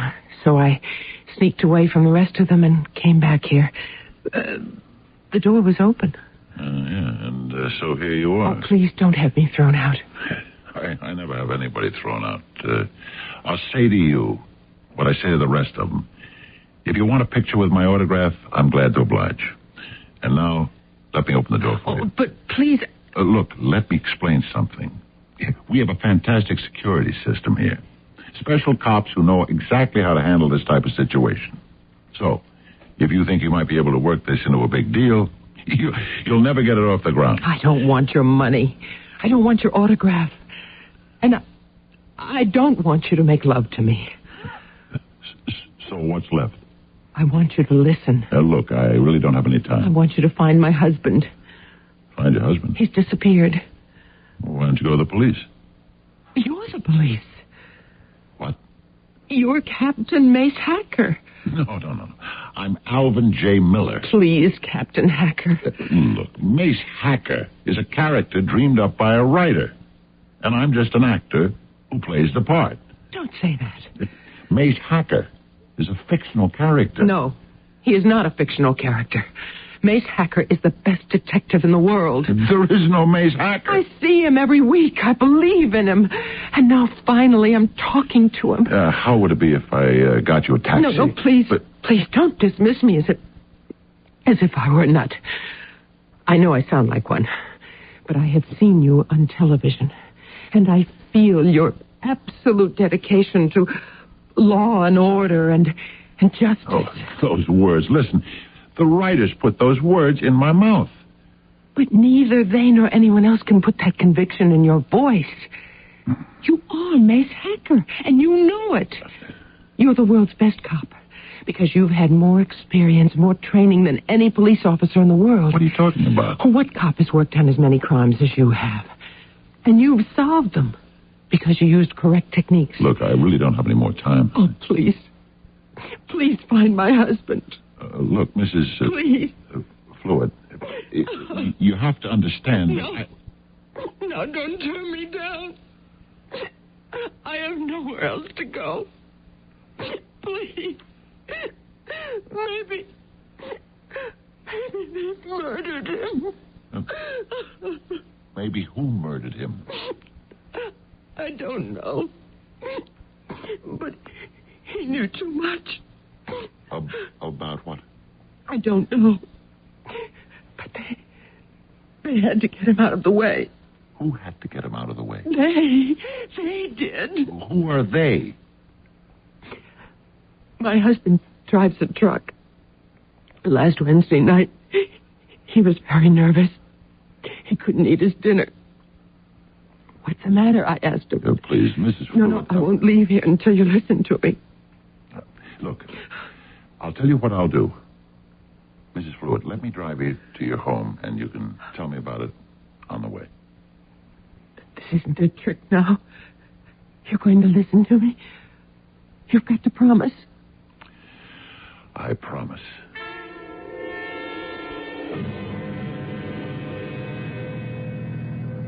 Turn right here, for Cerro Beach. As I was telling you, he was very nervous. I guess you could say scared.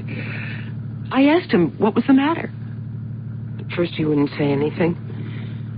And finally he said, Irene, I'm in a jam. Well, what does that mean, I asked. I better not tell you, he said.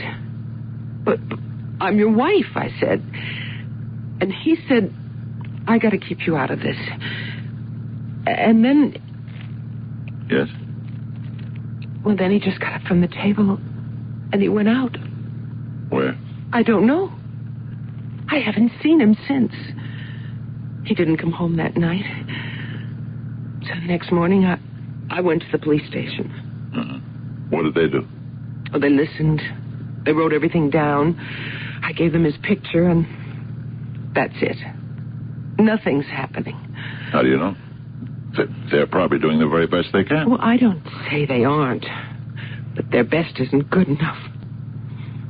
Look, all I know is my husband is gone. Look, Mrs. Fluid, he's your husband. You may feel a special way about him, but the fact is, he was in wrong somewhere. Somehow. He said so himself. He told you he was in a jam. But he wouldn't do anything wrong. I know. Oh, this is the house right here. Hey, this is the house. Quite a place. Well, ever since we were married, that's all both of us ever wanted. A nice place to live in. Oh, please, won't you come in? I'd like to, but I'm due back for a story conference in about 40 minutes. Please, so find my husband. What makes you think I can? Because you're Captain Mace Hacker. Oh, please, let's not start that all over but again. You are. Whether you like it or not. Mrs. Fluid, I'm sorry. I have to go. You're afraid. Of what? Afraid you'll be unable to live up to your responsibility. What responsibility? Your responsibility to me. What responsibility do I have to you? To me and to the millions who watch you and who believe in you. I never asked anyone to believe in me. Oh, but you do. You speak to all of us and you say, I'm here to protect you. You can count on me. Now, you know you say that. But those are just words. The writer's words. But we believe you. I believe you.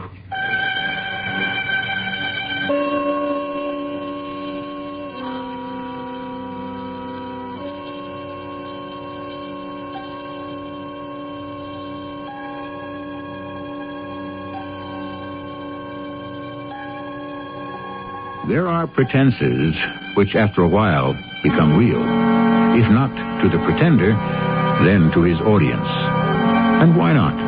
So many of us play a role in this life, and there are those of us who are actually paid fabulous sums to do it. They say sometimes you can't tell the real people from the pretenders without a scorecard. Maybe we'll have to issue some in Act 2, which comes shortly.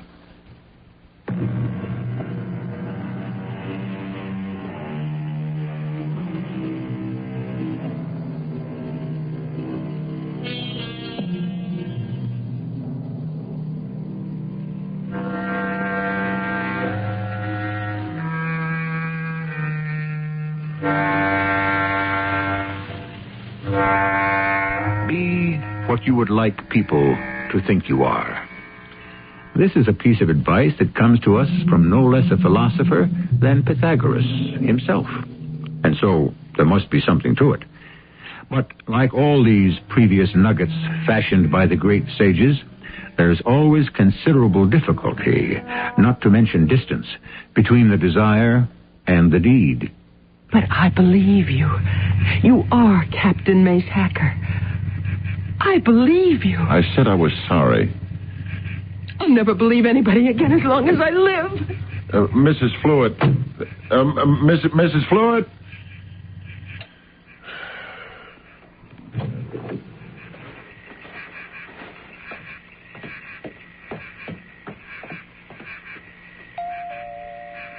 Mrs. Fluid? Mrs. Fluid?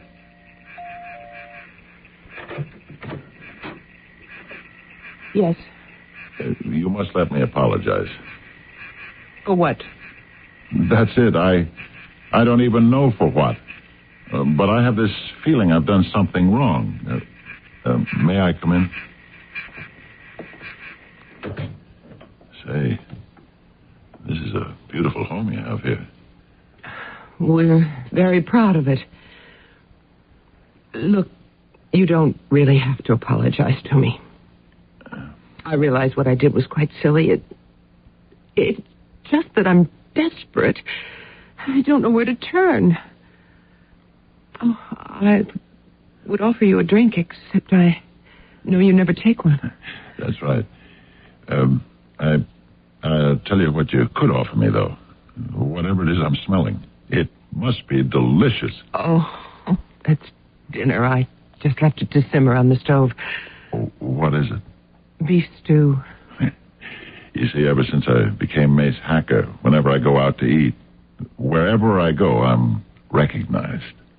I can never enjoy a meal. Well, would you care for some? Well, thank you. And, why don't you tell me more about your husband?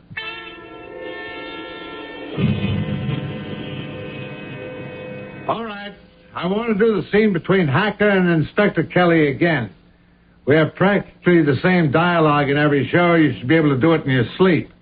So let's do it in one take. Roll 'em. Mace Hacker, script 28, scene 27, take 2. Action. First, Mrs. Fluid, you tell me your husband drives a truck.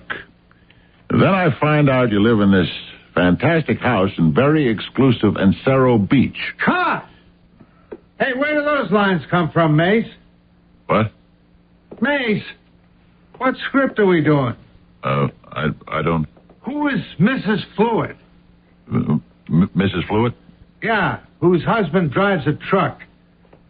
Mace, none of this is in the script. Yeah, I realize that. You okay? Yeah, sure. I just must have been thinking about something. You want to take a break? No. It's okay. I'll be all right. Let's take it again.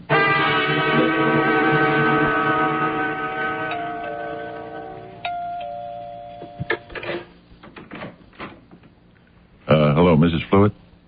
Oh, good evening. Do you mind if I come in? No, not at all. Mrs. Fluid, I want you to tell me the truth. About what? About your husband. I told you everything. You told me he drives a truck. Yes, that's right. Well, what other source of income does he have? None that I know of. I checked the records at City Hall. You bought this house for $170,000. Yes, we did. On a truck driver's salary? Well, he makes very good money. Not that good. He told me he came into some inheritance. An aunt of his died. Who was she? I don't know. I never met her. Well, he never did either. She lived in England. Who does your husband work for? Kazmaier. W.J. Kazmaier. What kind of outfit is it? Oh, they import novelties. You know, all sorts of little souvenir-type items from the Far East. It's a warehouse, huh? Yes, I think so. I see. And he drives his stuff from there to various stores and so forth?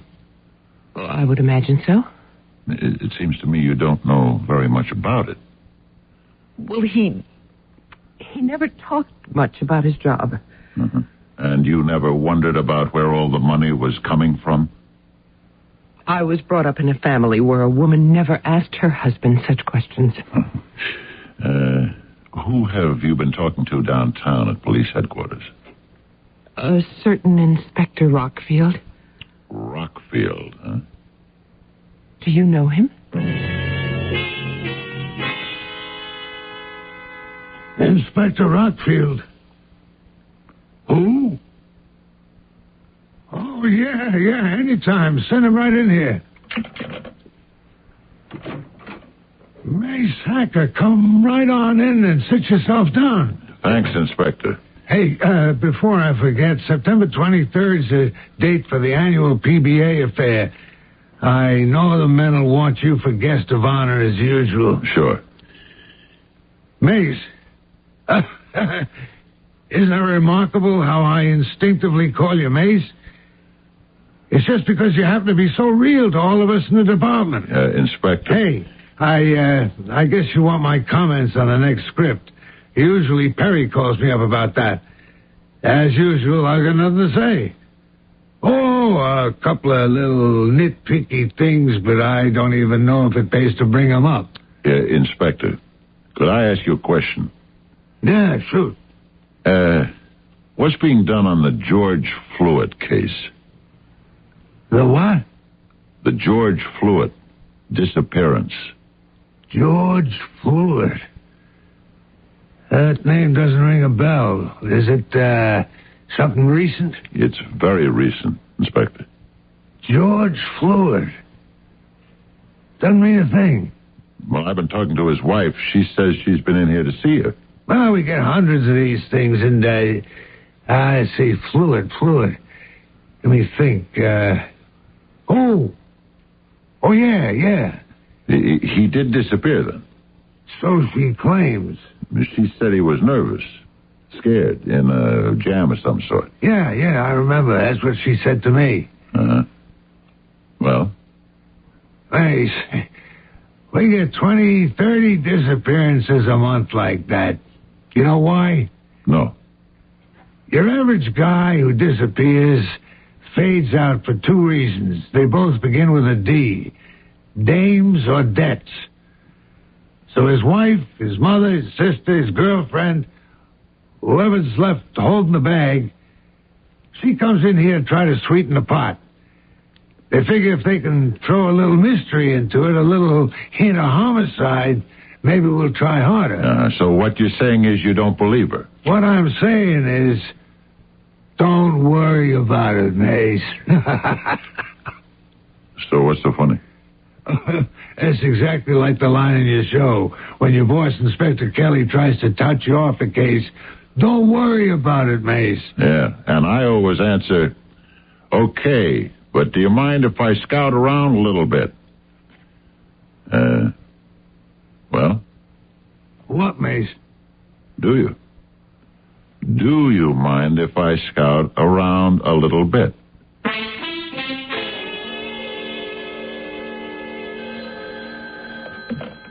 Yeah? Oh? What are you talking about? I can't believe it. It must be a joke. Yeah, well, all right, send him in. Mace Hacker? Mr. Kazmaier. Well, it is. It is Mace Hacker. Do you mind if I come in? Sure. Come on in. Thank you. Sit down. What can I do for you? I want to talk to you about George Fluitt. George Fluitt? I understand he drove a truck for you. Oh, yeah, he did. What do you know about him? All I know is he hasn't been into work for over a week now. Uh-huh. Do you have any idea why? No. Was he in any kind of trouble that you know of? Trouble? No, not at all.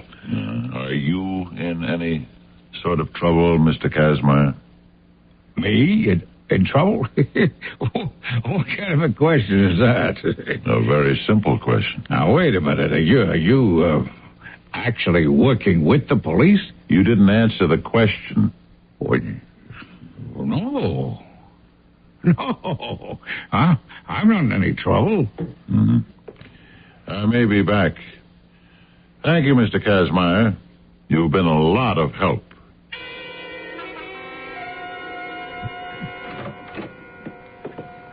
You, resting? Oh, no. Just going over my lines. Come on in, Perry. When am I doing the set? You've got about an hour. Listen, I got a phone call from that cop. You know, the technical advisor for the series, Roxfield. Yeah? Yeah. Kind of weird thing. And he had this crazy notion that you were actually talking to him like a cop who wanted to work on it. Well, they're not doing anything on it. If you ask me, this guy's been murdered. How do you know the guy's been murdered? Call it one of my famous hacker hunches. Now, wait a minute. You can't go around on the assumption you're a real cop. And she's not even a good-looking dame. Who isn't? I'm putting a couple of things together.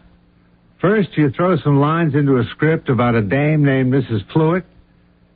All this out of left field. Then later, the inspector calls me and tells me you're trying to involve yourself in the disappearance of a guy named George Fluitt. So I drove out to look. Who is this Mrs. Fluitt to you?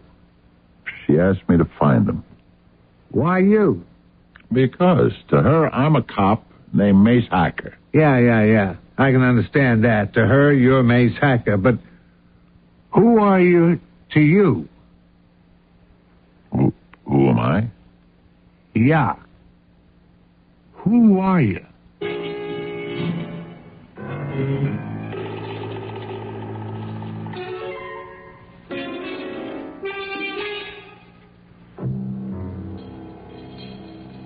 Well, who is he? All during our story so far, we've had little bits and pieces of suggestion, innuendo, even a certain amount of hard evidence. But the central question remains, as it must, until, of course, we solve it, one way or another, in Act 3, shortly.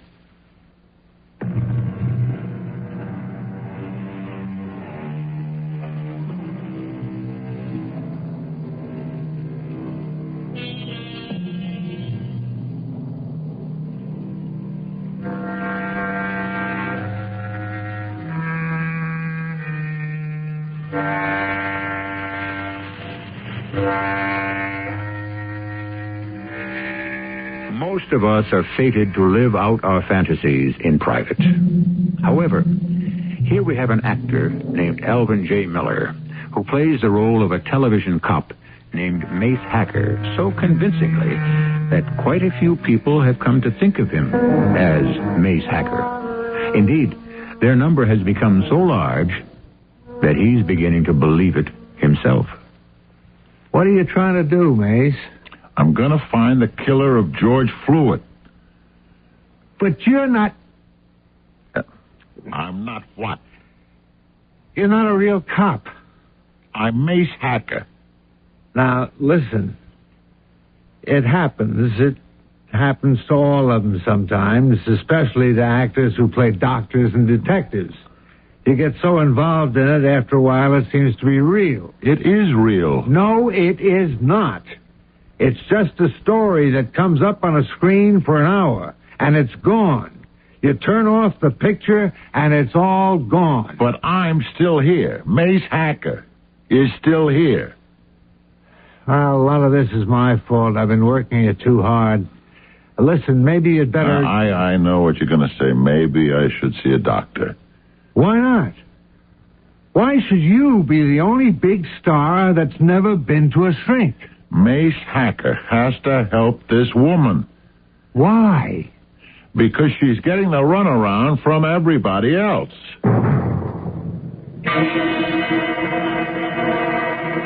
Tell me, Mrs. Fluitt, have the police been out here to see you? No. Do they know where you live? Well, yes, they must. They took down my address. They know where your husband works? Yes, it's all in the form I filled out. How did your husband get along with his employer, Mr. Kazmaier? All right, I suppose. You suppose? Well, I told you he would never talk about business. I would assume if they didn't get along, Mr. Kazmaier would have fired him. It's that simple, isn't it? You live in a simple world, Mrs. Fluid. I'm sorry. And you still insist you have no idea why your husband should have been nervous or frightened that night? No, sir. Mm-hmm. Just exactly how much did your husband make a week? I told you, he never discussed business with me. Well, what did you do for money? He gave me some to run the household. How much? As much as I needed. How much did it come to? About $200 a week. Mm-hmm. And he paid all the bills? Yes, I suppose so. Mm-hmm. Did he keep any papers around the house? I don't know. You don't know? I keep telling you I don't know anything about business. But you know about this. It's a light switch, see? Turns on the electricity. You have to pay the utility company money for it, right? And this, see? It's a telephone. And it happens to be in working order. And every month the company sends you a bill. Well, yes, but... There's a mortgage on this house, and every month the bank has to be paid. So where are all these bills kept? Where's your husband's checkbook? Where does he keep his records? I told you, I don't know. You're lying. You have no right to talk to me like that. How much does your husband take home a week? Not enough to give you $200 for your pocketbook. Not enough to maintain a place like this.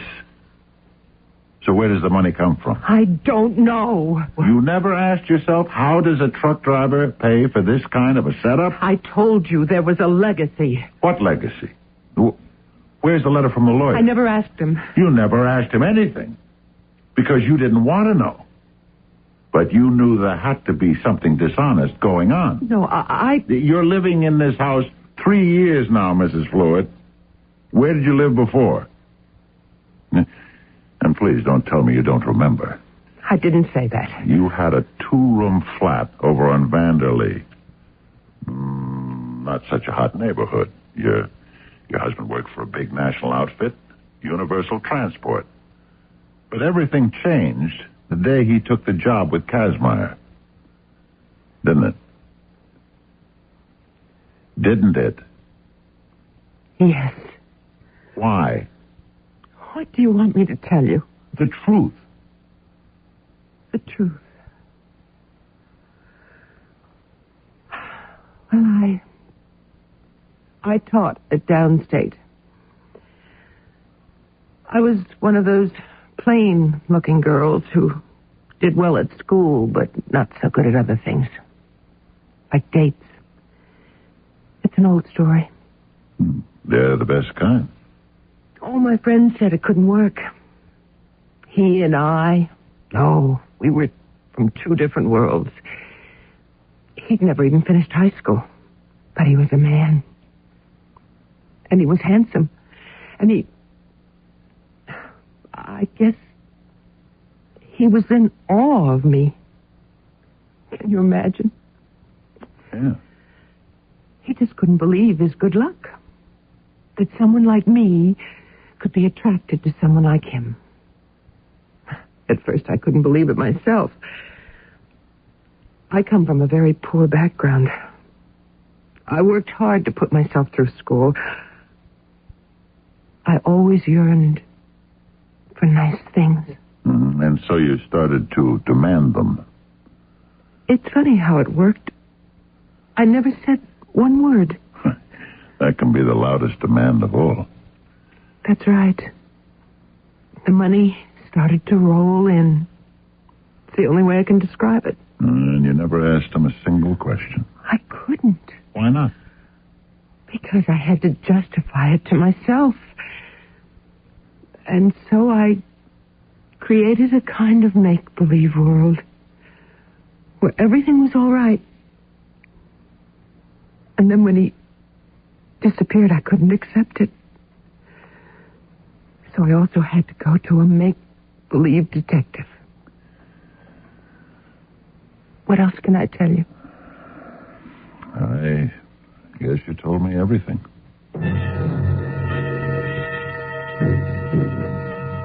Inspector Rockfield, how are you doing on the fluid case? Oh, look, Mace. No. You look. She walks in here. She says, my husband disappeared. She shows you his picture, a real handsome guy. You look at her, very plain Jane. So you say to yourself, simple. He walked out on her. That's what you said, wasn't it? Now, wait a minute. That's how you wrote it off. Who says we You take down all the information as a matter of form. George Fluid, truck driver, 37 Primrose Way in Cerro Beach, age 36. Employer, Kazmaier, Inc. You wouldn't happen to go for this dame, would you? And then you took the sheet of paper and dropped it into the files. There's a terrific story on that sheet of paper.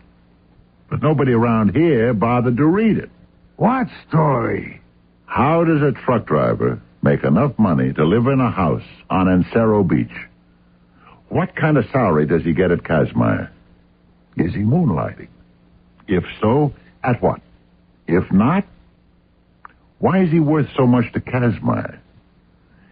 Kazmaier imports novelties from the Far East.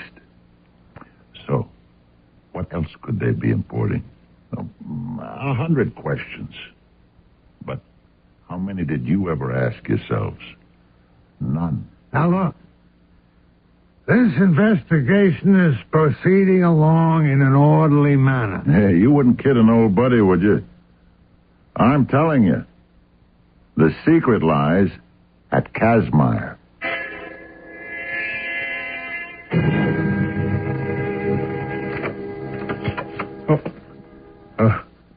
What are you doing here? Good evening, Mr. Kazmaier. What are you doing here?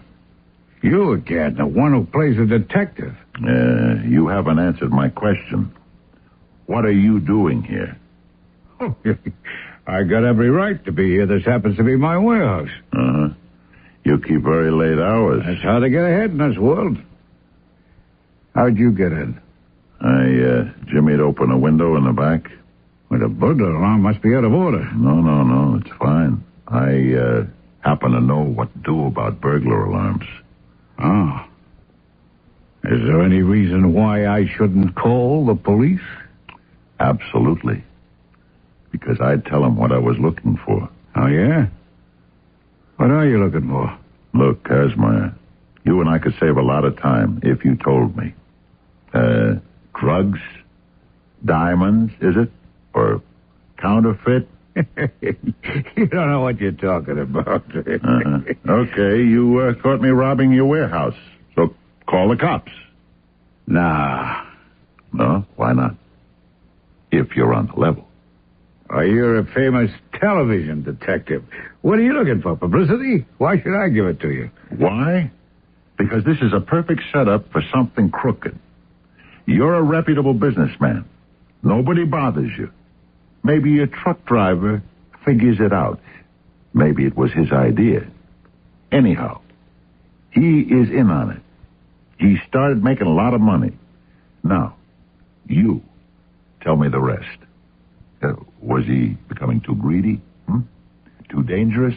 Or maybe the other thing. Maybe his conscience started to bother him. Maybe he wanted to get out. Huh? No, Kazmaier, don't try to open that desk drawer. And just keep your hands exactly where I can see them. That gun of yours, is that the one you use in the show? Is it loaded with real bullets or blanks? Mine has live ammunition. I'm betting yours doesn't. Should we find out? It doesn't matter. They're wise to you. Nobody's wise to me except maybe you. In a little while, you're not going to make too much difference. You killed him, didn't you? Yeah, he's beginning to ask for too much money. He married a lady with very expensive tastes. Where'd you hide his body? Same place I'm going to hide yours. Come on, let's go. What makes you think I'm going quietly? I'd hate to have to drag your body out to my car. So why should I make it easy for you? Okay, have it your way. Don't shoot, Inspector. We can take him alive. What? I'm sorry, Mr. Kazmaier. You fell for the oldest trick in the book. Listen, look, we could make a deal. What kind of deal? In a warehouse. I got a shipment of drugs. You were right. $500,000 just for you. It's not enough. All right, name your price. There isn't enough money in the whole world, Kazmaier. And just don't you make a move. Yeah? Give me Inspector Rockfield.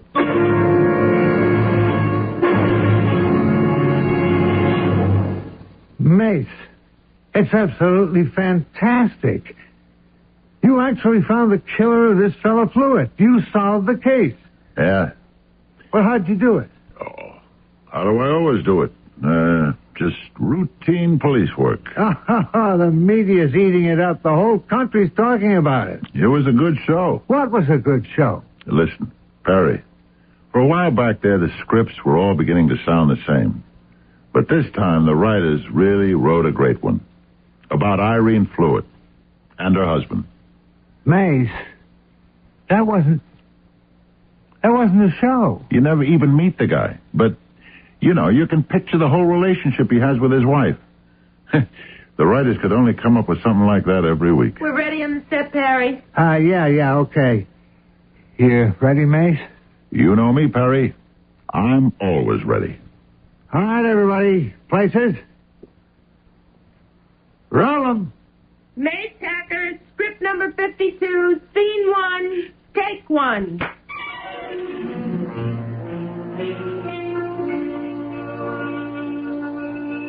The problem. Does any of us really know who we are and where we are?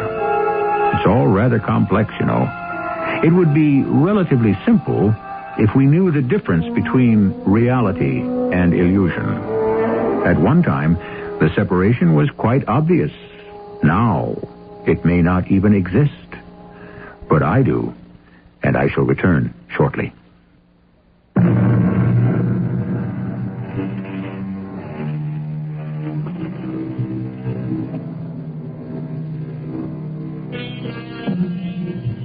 At one time, our heroes were drawn from real life. They were real people who did real things. Buffalo Bill actually rode a horse in the wild, untamed West and shot buffalo. Today, our Western heroes are movie stars. Our great soldiers are movie stars. Our great doctors and detectives and lawyers are movie stars. And we invest these shadows on the screen with reality. And it isn't necessarily their fault if we take their make-believe seriously. And if, after a while, they do too. Our cast included Fred Gwynne, Joyce Gordon, Robert Dryden, and Ian Martin. The entire production was under the direction of Hyman Brown. This is E.G. Marshall inviting you to return to our Mystery Theater for another adventure in the macabre. Until next time, pleasant dreams.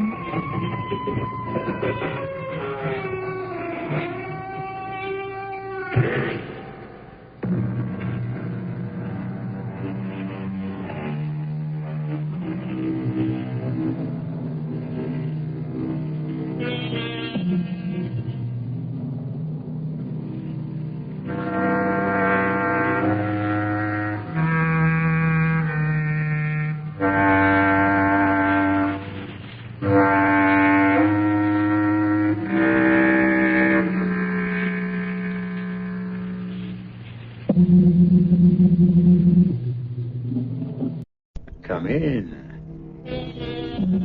Welcome. I'm E.G. Marshall. How does a Mediterranean cruise in the sun sound to you? All expenses paid. Not very sinister? Rather pleasant, eh? That's what you think.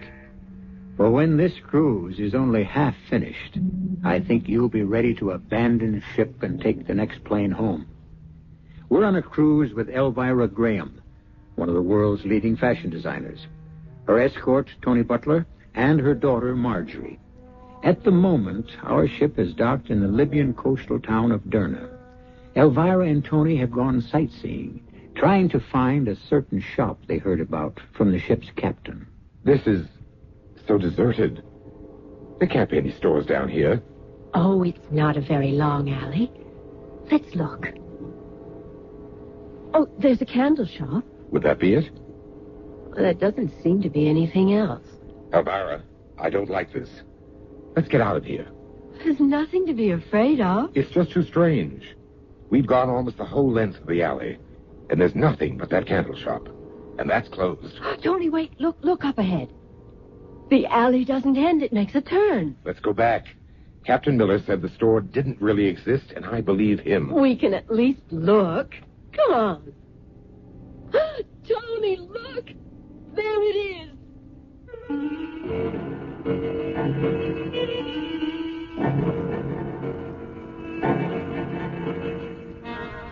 Our mystery drama, The Devil's Boutique, was written especially for the Radio Mystery Theater by Bob Juran and stars Joan Loring and Robert L. Greene.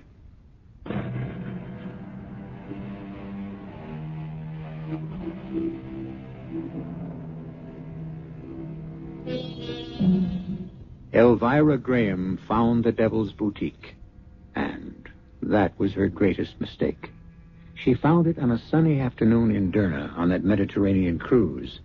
And what happened after that, well, Tony Butler will have to tell us. A year has passed since that fateful afternoon, and at the moment, we're in the office of Lieutenant Morgan, 31st Precinct. Come in, Mr. Butler. Sit down. Thanks. Sergeant McKay says you can identify the body, the lady of the earrings. Yes. Oh, good. We'll go right down to the morgue and... I don't have to see her, Lieutenant. I know who it is. Well, a viewing is absolutely necessary, but we can do it later. Who is she? Elvira Graham. Was she a friend of yours, a relative? A friend. Elvira Graham. We put her age at about 50. If you'd seen her in life, you'd have thought she was 30. But you were close. She was 52. I'd appreciate your giving us a statement, Mr. Butler. Tell us all you can about her. Cause of death was drowning, no marks on the body.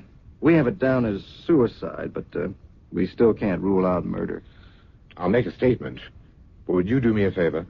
Keep it out of the press. Well, it's already news, Mr. Butler. I know that. It was the item in the paper that brought me in here.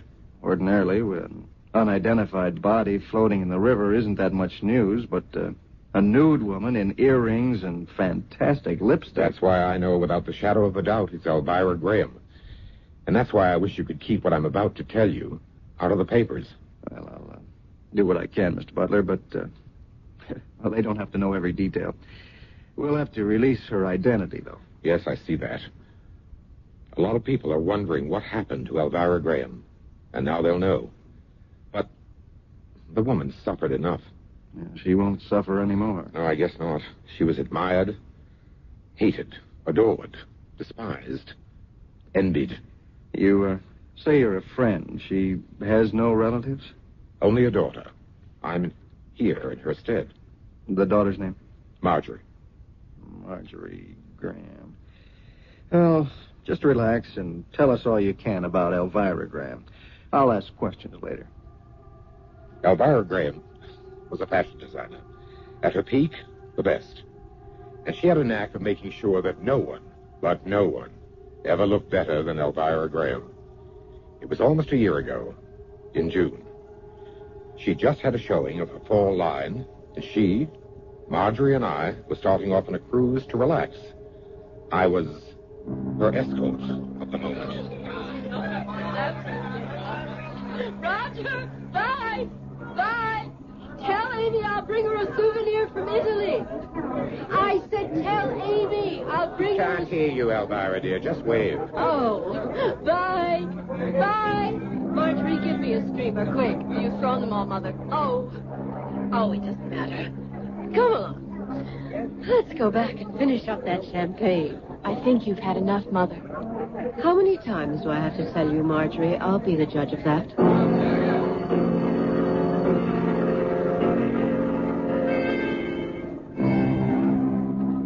Oh, I'm exhausted.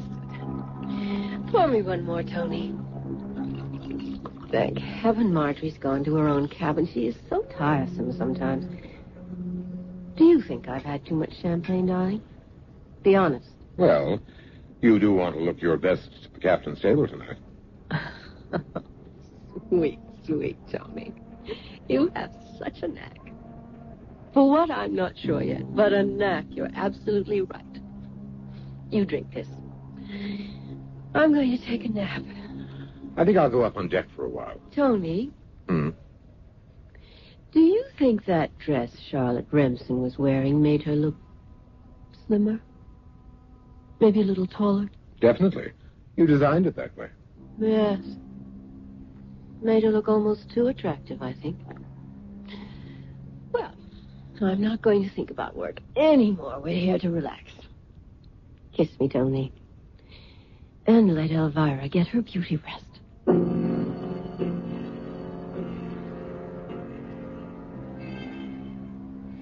Marjorie, I thought you were in your cabin. Oh, it's too exciting to stay down there. What's Mother doing? Napping. Of course, I needn't have asked. Marge, why do you stay so close to Elvira? Don't you want a life of your own? I could ask the same of you, couldn't I? Touché. Are you in love with my mother, Tony? Love? No. And you know she's not in love with me. We're companions. I'm convenient. And vice versa. The great Elvira Graham. She picks her men the way she picks her wardrobe. But it's fun while it lasts. Escort to the great Elvira Graham. And all that press doesn't hurt my acting career. Well, at least you're honest, Tony. Probably the first who was. Thank you. But you didn't answer my question. I've answered yours. Why do I stay so close? I admire her, too. But I love her. So many people are jealous of her, and I feel maybe I'm the one little sincere spot in her life. I don't always agree with her. And she wants you with her. I know that. I wondered about that. Why the glamorous Elvira Graham wants her 20-year-old daughter tagging along. Ever stop to think she loves you? Yes, I think she does. And let's face it, you add to her image. Who would believe that anyone as young as Elvira could have a 20-year-old daughter? I've heard that before. Mother's always been vain. Lately, Tony, it's becoming more of an obsession. She's the acknowledged queen of fashion. What would you expect? She's putting it before everything else.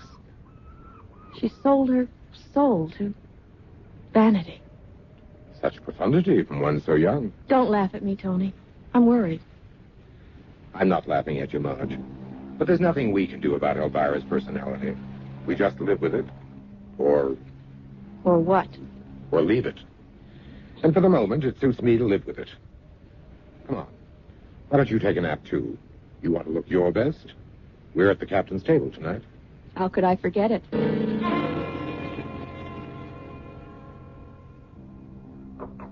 Mother, come in, dear. I just wondered if you were ready to go up for dinner. Tony and I have had a cocktail already. Yes, just about. But I see you're not, Marjorie. I am. That's why I came by.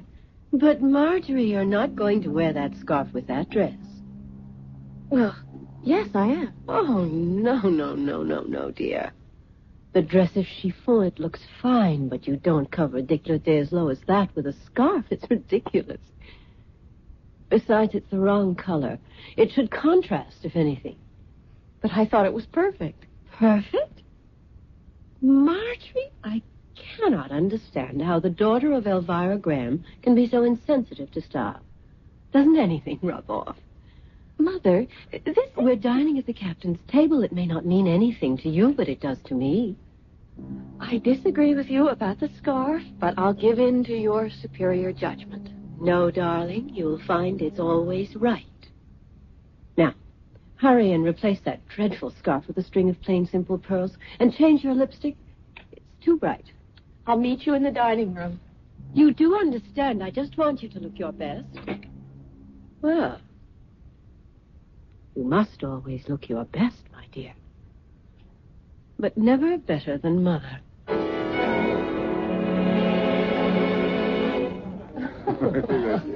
I've never tasted such wine, Captain. A very special vintage, saved for very special guests. Oh, you flatter me, sir. Have some more, Marjorie? Oh, no, thank you. I'm fine. Do, Marjorie. It's bound to improve your disposition. Just a little there. Mr. Butler? Thanks. This isn't your first cruise, Mrs. Graham? The first with such a charming captain. Now, who's flattering? No, I was quite honored to be asked to your table, Captain. Oh, my pleasure, Mrs. Graham.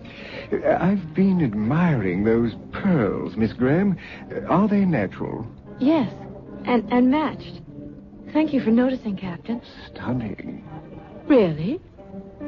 I always thought Marjorie's neck was too thick for pearls. Mother? A light scarf might have been more suitable, perhaps. I bow to your expertise, Mrs. Graham, but I do like the pearls. Thank you, Captain. As a matter of fact, I know a place you'd both be interested in. Have you ever heard of the Devil's Boutique? Devil's Boutique? No.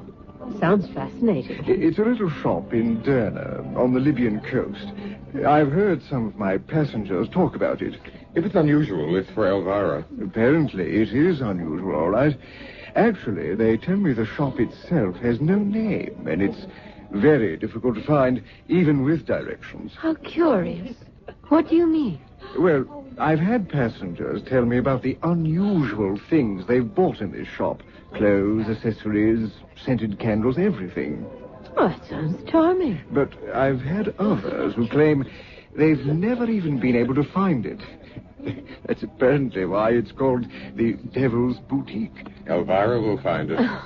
When will we be in Derna? In about 9 days. Oh, there's lots of cruise to enjoy before then. Yes, our first stop is Cadiz. Then we swing into the Mediterranean. Oh, well, here's to the Mediterranean. And the Devil's Boutique. The next few days were filled with sun, shuffleboard, and swimming. Elvira made sure everyone knew Elvira Graham was aboard. She'd spend a half hour deciding on just the right outfit for the time of day she'd make her appearance. Even the shade of her lipstick changed. One color for morning, another for cocktails. We stopped for a day at Cadiz and then slipped into the Mediterranean. There it is, on the horizon. Derna. We'll dock in about 2 hours. How long will we be there, Captain? We'll leave with tonight's tide, about 7 o'clock. Good. We'll have all afternoon for sightseeing. You'll excuse me, I have to get to the bridge. Certainly. I have such a strange excitement about this city, Tony. There's something about the name, Derna. And the challenge of finding that fascinating shop. And this was supposed to be a non-work vacation? There's no such thing for me, and you know it. If I don't keep ahead of the pack, well. Besides, it's fun. We'll sightsee in Derna, and I won't leave until I find that Devil's Boutique.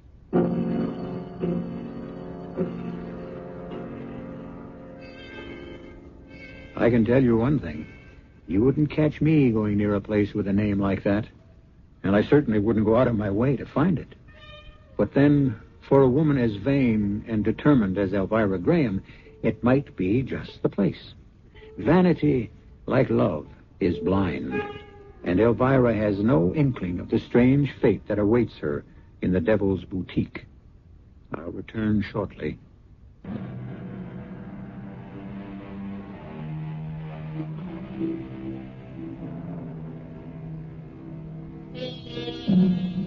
Most women are particular about their appearance, which everyone should be. But with some, it becomes an obsession. Elvira Graham was pushed by an ego that demanded to be first, pulled by a vanity that demanded most of her attention. And both were responsible for her downfall. Marjorie, why aren't you dressed? We're going ashore. I'm not going, Mother. I feel like staying on the ship. Well, do as you like. Tony and I are going into town and find that shop the captain told us about. You go ahead. I'll be all right. I just don't feel like going. This is exciting. I've never seen a place like this. I wish we knew where we were going. The captain said follow the main street to the water well and then take the first alley on the right. If it's that simple, how come some people couldn't find it? They didn't want to find it badly enough. Come along, Tony. Why don't we just stroll and enjoy the sights on the way? Time for that later. Here's the alley. First right after the well. You're going down there? Of course. This is so deserted. There can't be any stores down here. Oh, it's not a very long alley. Let's look. There's a candle shop. Would that be it? Well, it doesn't seem to be anything else. Elvira, I don't like this. Let's get out of here. Well, there's nothing to be afraid of. It's just too strange. There's nothing but that candle shop, and that's closed. Well, maybe we could knock and ask. Somebody might be in the back. I think we'd better get out of here.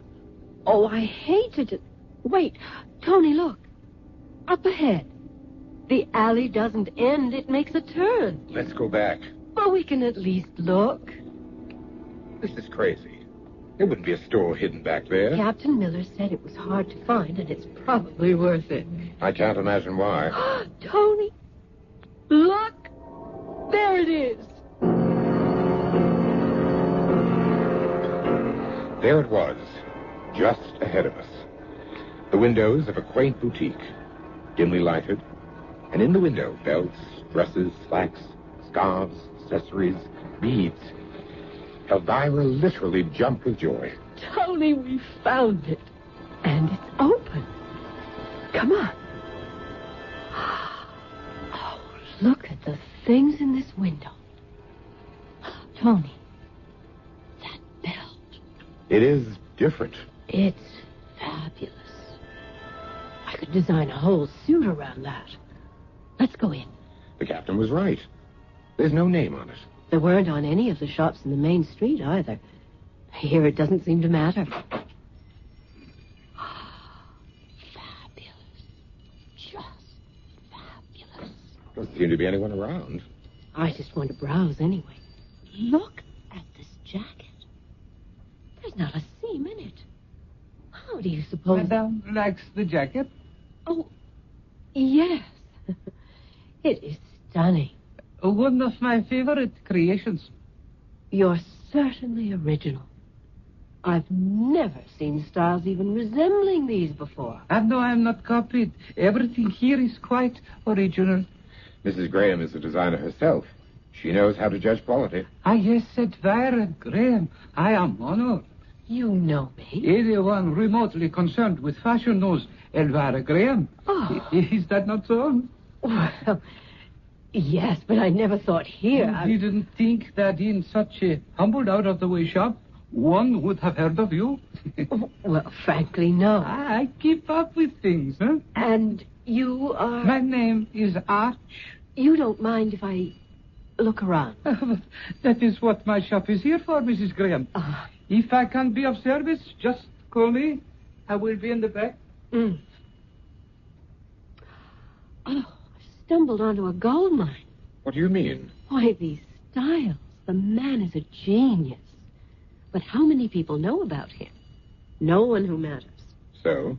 None of this stuff has hit the market yet, and I'm going to introduce it. You can't take it all back with you, dear. Yes, I can. In my sketchbook. Tony, darling, you're looking at Elvira Graham's newest collection. You're going to pass the stuff off as your own? Of course. Who's going to know the difference? You have found something to your liking? Everything. It's impossible to choose.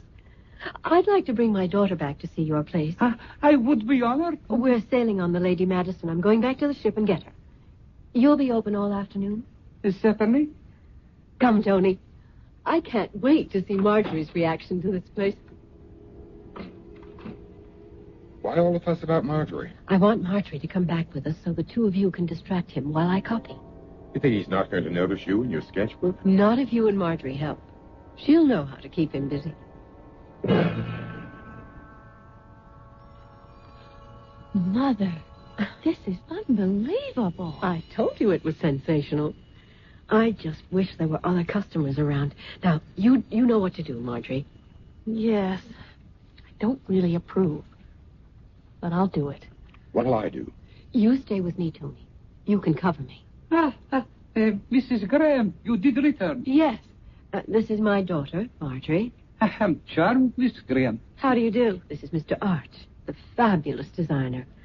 Marjorie's interested in a pantsuit. She wants to try on a few things. Tony and I'll just browse. As you wish. This way, Miss Graham. I have a few styles here I think might interest you. Well, just stand close, Tony. We'll pretend we're looking closely at these things, and I'll get my sketches. Well, Marjorie, did you find something you liked? I'm taking this blouse. I decided against a suit. Oh, it's very attractive. Well, we must be on our way. We're sailing this evening. Mrs. Graham? Did you get all the sketches you need? I did jot down an idea or two. I hope you don't mind. I mean, imitation is the highest form of flattery or whatever. Is that exactly ethical? Oh, Mother. Well, perhaps not, Mr. Arch. I shall tear them up if you feel that way. No. I didn't say I minded. Oh, perhaps we should leave. Tony, Marjorie. One moment, Mrs. Graham. Yes? Please, no hard feelings. I should not have mentioned the subject. After all, I am flattered by your very presence. The great Elvira Graham in my humble shop, huh? Would you accept the token of admiration? Well, I don't quite understand. Have you ever seen anything as exquisite as this? Mother, how beautiful. Wow. Oh, they are expensive earrings, but surely you're not suggesting you would honor me by accepting them. This is most extraordinary and generous, Mr. Arch, but I don't see how I could possibly. You do me a disservice, Mrs. Graham. I insist. Go ahead, Elvira. It's an unusual gesture. Well, thank you. I wrap them for you. I'll be right back. You ought to accept kindness with a little more grace, Elvira. But he took me so by surprise. I mean, right on the heels of accusing me of spying. He didn't exactly accuse, Mother. Well, I don't embarrass easily, but that was one of the times. Here he comes. Well, here you are, Mrs. Graham. There is no one on whom they will look better. Good day, Mrs. Graham, and bon voyage.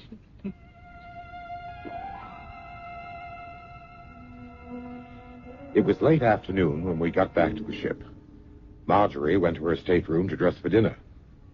And Elvira stored her sketches in a secret compartment of her trunk. I'm not taking any chances with those, Tony. They are priceless. Speaking of priceless, let's see the earrings. Oh, yes. Here they are, in my purse. I'm so taken up with the sketches, I'd almost forgotten them. I still don't understand his generosity. Oh, they are beautiful. Well, what's this? Anything wrong? Packed with the earrings. It's a lipstick. So? Oh, nothing really. He just didn't mention it. Let's see the earrings. They are extraordinary, aren't they?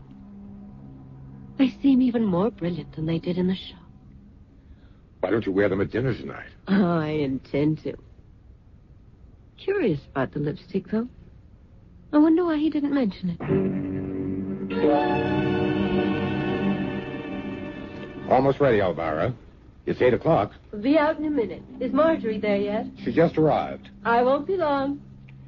She wants us to get the full effect all at once. The earrings. She's wearing them at dinner tonight? And the lipstick. The lipstick? The shopkeeper at that boutique slipped in a lipstick with the earrings. It seems to match the color of the stones. Well? Elvira. Oh, Mother. They're breathtaking. They are striking, Elvira. The lipstick is perfect, isn't it? It lights up your whole face. It's almost uncanny. I've never seen you quite so radiant, darling. Watch out, you two. You'll turn my head. That has been done by experts. Oh, you're dreadful, Tony. Come on. Let's go to dinner.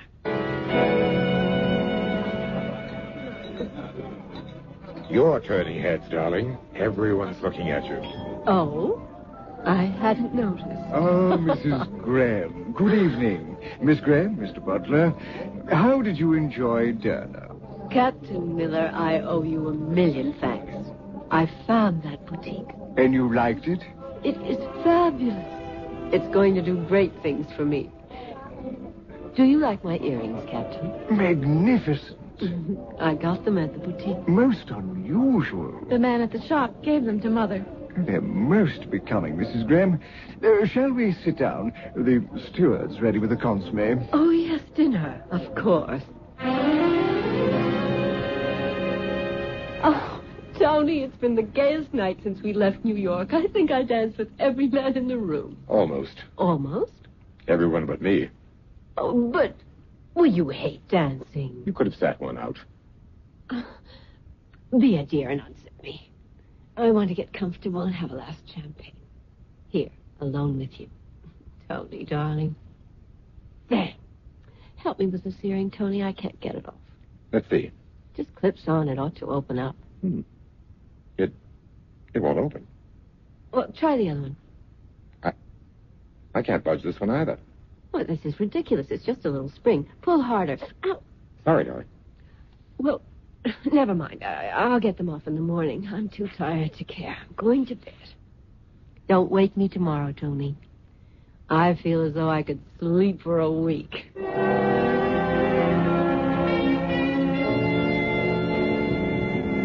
Good morning, darling. It's morning already. Oh, I must look a sight. Hand me that cold cream, dear. Here you are.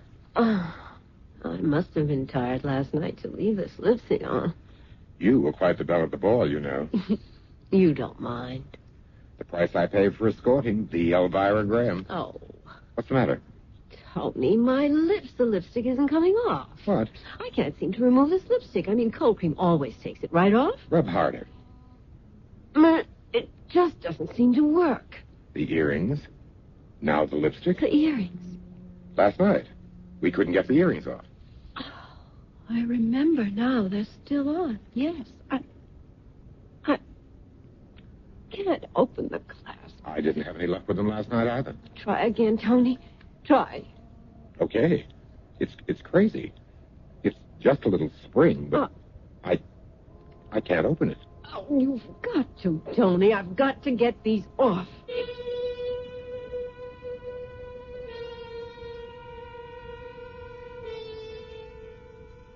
I told you I wouldn't go near a place with a name like the Devil's Boutique. You never know what you're in for. The earrings and lipstick the little shopkeeper gave Elvira were beautiful, all right. And she was immediately attached to them. Wouldn't you say? We'll see what happens next when I return shortly with Act 3.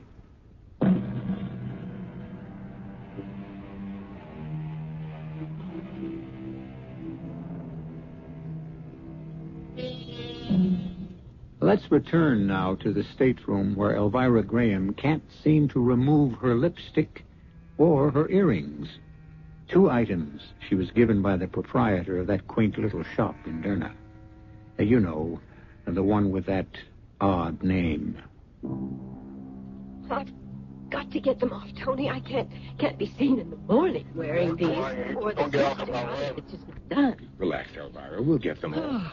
Just sit still while I... Oh, there's no use trying that again. Maybe you could get some kind of tool, something to pry them loose. Where? Well, ask the captain. Oh, no, wait, don't. He'd think it's odd. No different from what I'm thinking. Mother, Tony, going up for breakfast? Mother, you're still wearing the earrings. Yes. Well, do you think they're quite the thing for morning? Well, of course not. But I'm having a little trouble getting them off. Want me to try? You might as well. Tony and I haven't had any luck. Tony, maybe we ought to try and get a tool. Don't ask the captain. Try the purser or someone. Oh, I've never seen it clasped so tight. That's not the half of it. What do you mean? I can't get the lipstick off either. We tried everything. Cold cream and even alcohol on the lipstick. Wire cutters we got from the engine room on the earrings. But nothing would take away the color from Elvira's lips or those dazzling earrings from her ears. The metal clasp seemed impervious to the shears. Evening finally came, and Elvira decided she could put in an appearance for dinner. The lipstick and the earrings were appropriate after 6. Relax, darling. You're still the center of all eyes. Oh, Mrs. Graham, you're wearing those becoming earrings from the shop in Derna. They're quite extraordinary. They are indeed. We're having a piano recital tonight after dinner. I hope you're all planning to join us. We wouldn't miss it. In the lounge at 9. We never made the recital. On the way from the dining room, something happened that set Elvira off. Mother, what is it? Stupid little tramp. Calm down, Elvira. Didn't either of you hear that woman as we were leaving dinner? No. You didn't. You didn't hear her say how gauche those earrings again. Do you? No, to our whole table. I wish I'd slapped her face. Well, I can't leave the stateroom again, not until I find some way of getting these hateful things off. Maybe the man in the shop who gave them to you can help. Go all the way back to Derna. There's got to be an easier way. Well, you haven't come up with it. Maybe Marjorie has an idea. I'm going back to Derna. We'll fly from the next port at which we stop. Elvira, be reasonable. We can't. Reasonable? There's no reason to this whole mad thing. Marjorie, you go on with the cruise. Tony and I will go back to Derna and then meet you in New York. Oh, no, I'm staying with you. Oh, do as you like. I'm too upset to argue. Tony, see the purser or the captain or someone and see what arrangements we can make.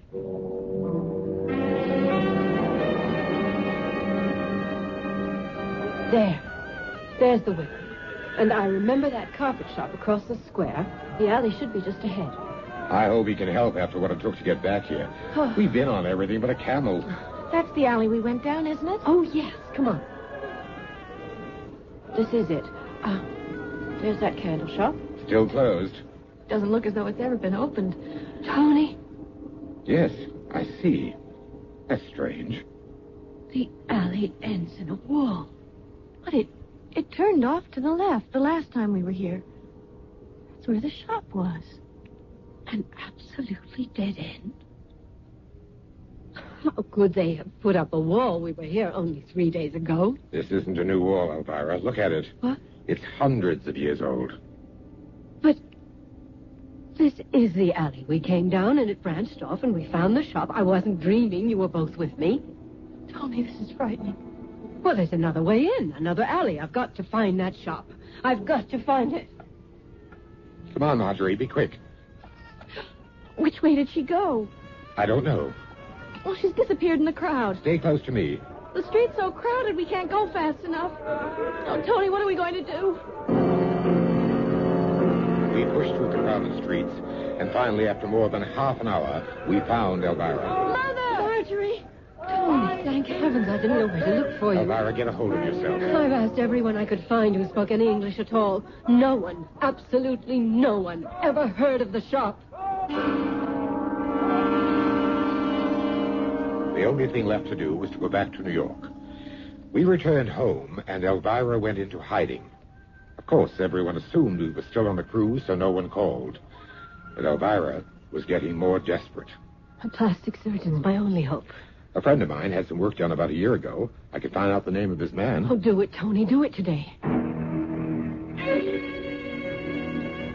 Now, Mrs. Graham, Mr. Butler, come in. Thank you, Doctor.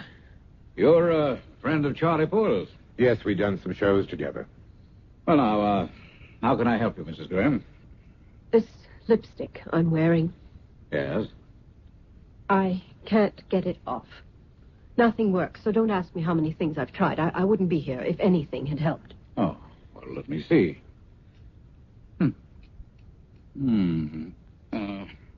I'm just going to scrape your lower lip a little. It won't hurt. Yes, the color's embedded in the lip tissue. Seems to be a dye. Is there anything you can do? Well, I could try a bleach. It would be uncomfortable for a week or so, but probably effective. Do it. I'll do anything to get out of this clown makeup, but that's only part of my problem. There's more. Take my bandana, Tony. Those earrings, Doctor. They won't come off either. They're clasped completely around my earlobe. How long have you had this condition? It's been almost a month.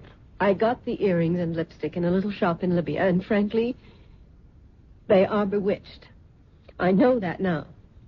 Hold still a moment. Yes, the lobes are beginning to swell. And we'll have to work on this.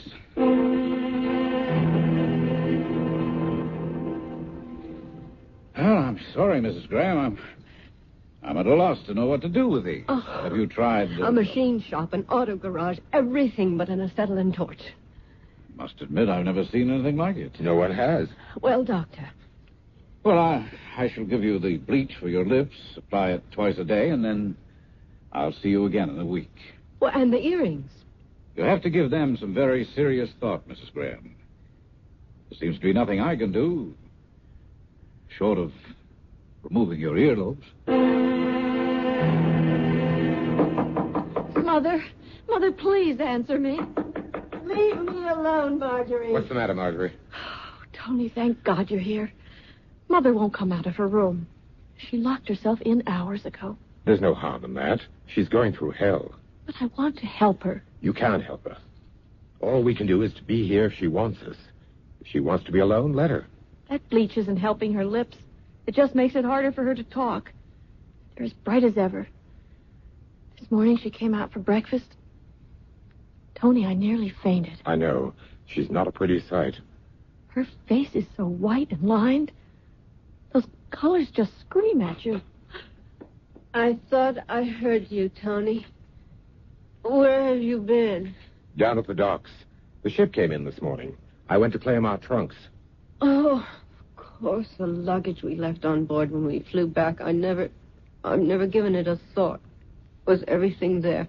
Everything. And everyone. Everyone? A welcome home party. Oh, no. About 20. Oh. They assumed we were still on the cruise. Oh, Lord, Tony. What did you tell them? That you and Marjorie stayed on in Nice. Oh, that's good. Good thinking, Tony. No one will be calling up here. Oh, here are the trunks. Just put them anywhere for now. There's the one I'm interested in. Here you are. And this is for you. Oh, yes, I'd almost forgotten. What are you doing, Mother? My sketches. I may be in hibernation, but Elvira Graham isn't through yet. I'll fix that demon. Oh, yes, here they are. What is it, Elvira? Oh. Oh, no. No. Mother? What the... No wonder. Tony, they're blank. Absolutely blank.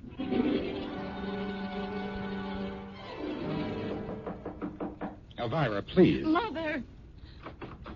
You saw them. Blank. Every last page blank. He's cursed me. Elvira, come sit down. Why? What did I do to be cursed like this? Elvira, time can... No. Don't feed me any more of your stupid encouragement. What's the matter with you? Look at me. Clown. Freak. Tony, I can't stand this. I've got to leave. Stay, dear little daughter. Elvira. Dear, pretty light of my life. Your beauty won't change your freshness. But just look at your glamorous mother. Look, damn you. I've been damned. For what? Why? Is the answer to that in heaven? In hell? Ah, yes, hell. Where that demon came from. That demon who gave me this beauty. The devil himself in his quaint little boutique. The devil's boutique be damned. The devil himself be damned along with me. What did I do? Did I worship beauty too much? Elvira never spoke another word after that. She returned to her room, stayed there night and day, and 3 days later she was gone. Gone? She'd vanished. You tried to find her? Oh, yes. We hired a private detective. We didn't want it in the papers or in the police files. After about 6 months, we gave up. Where do you suppose she's been all this time? Wandering, hiding. I don't know. Well, will you look at her body now? If you insist. I must. Well, that was quite a story, Mr. Butler. You a writer? You don't believe it? I don't know whether I do or not. It's too fantastic to be true. Then again, it's too fantastic to be made up. Well, here we are. Oh, there she... Oh, no. What the devil? The earrings are gone. And the lipstick. Now, do you believe me? Dear Elvira, you were beautiful, determined, and the world's best designer. You were on your way to becoming the greatest. But be reasonable, Elvira, and look at it this way. There wasn't room for the two of us.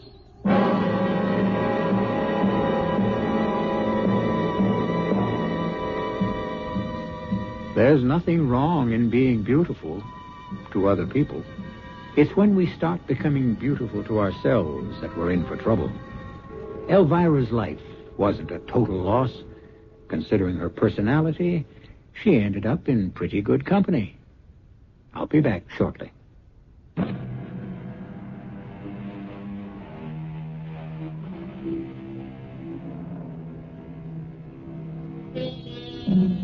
I hope you won't think unkindly about the fashion world because of our play. Those worthy institutions strive to keep us looking our best and do a wonderful job of it. Where would we be without them? In jail for indecent exposure, no doubt. But I would like to leave you with a friendly suggestion. The next time you buy a lipstick, jewelry, a garment, be sure there's a label on it. Be safe. Know your designer. Our cast included Joan Loring, Robert L. Greene, Jada Rowland, Bob Caliban, and Ian Martin. The entire production was under the direction of Hyman Brown. This is E.G. Marshall inviting you to return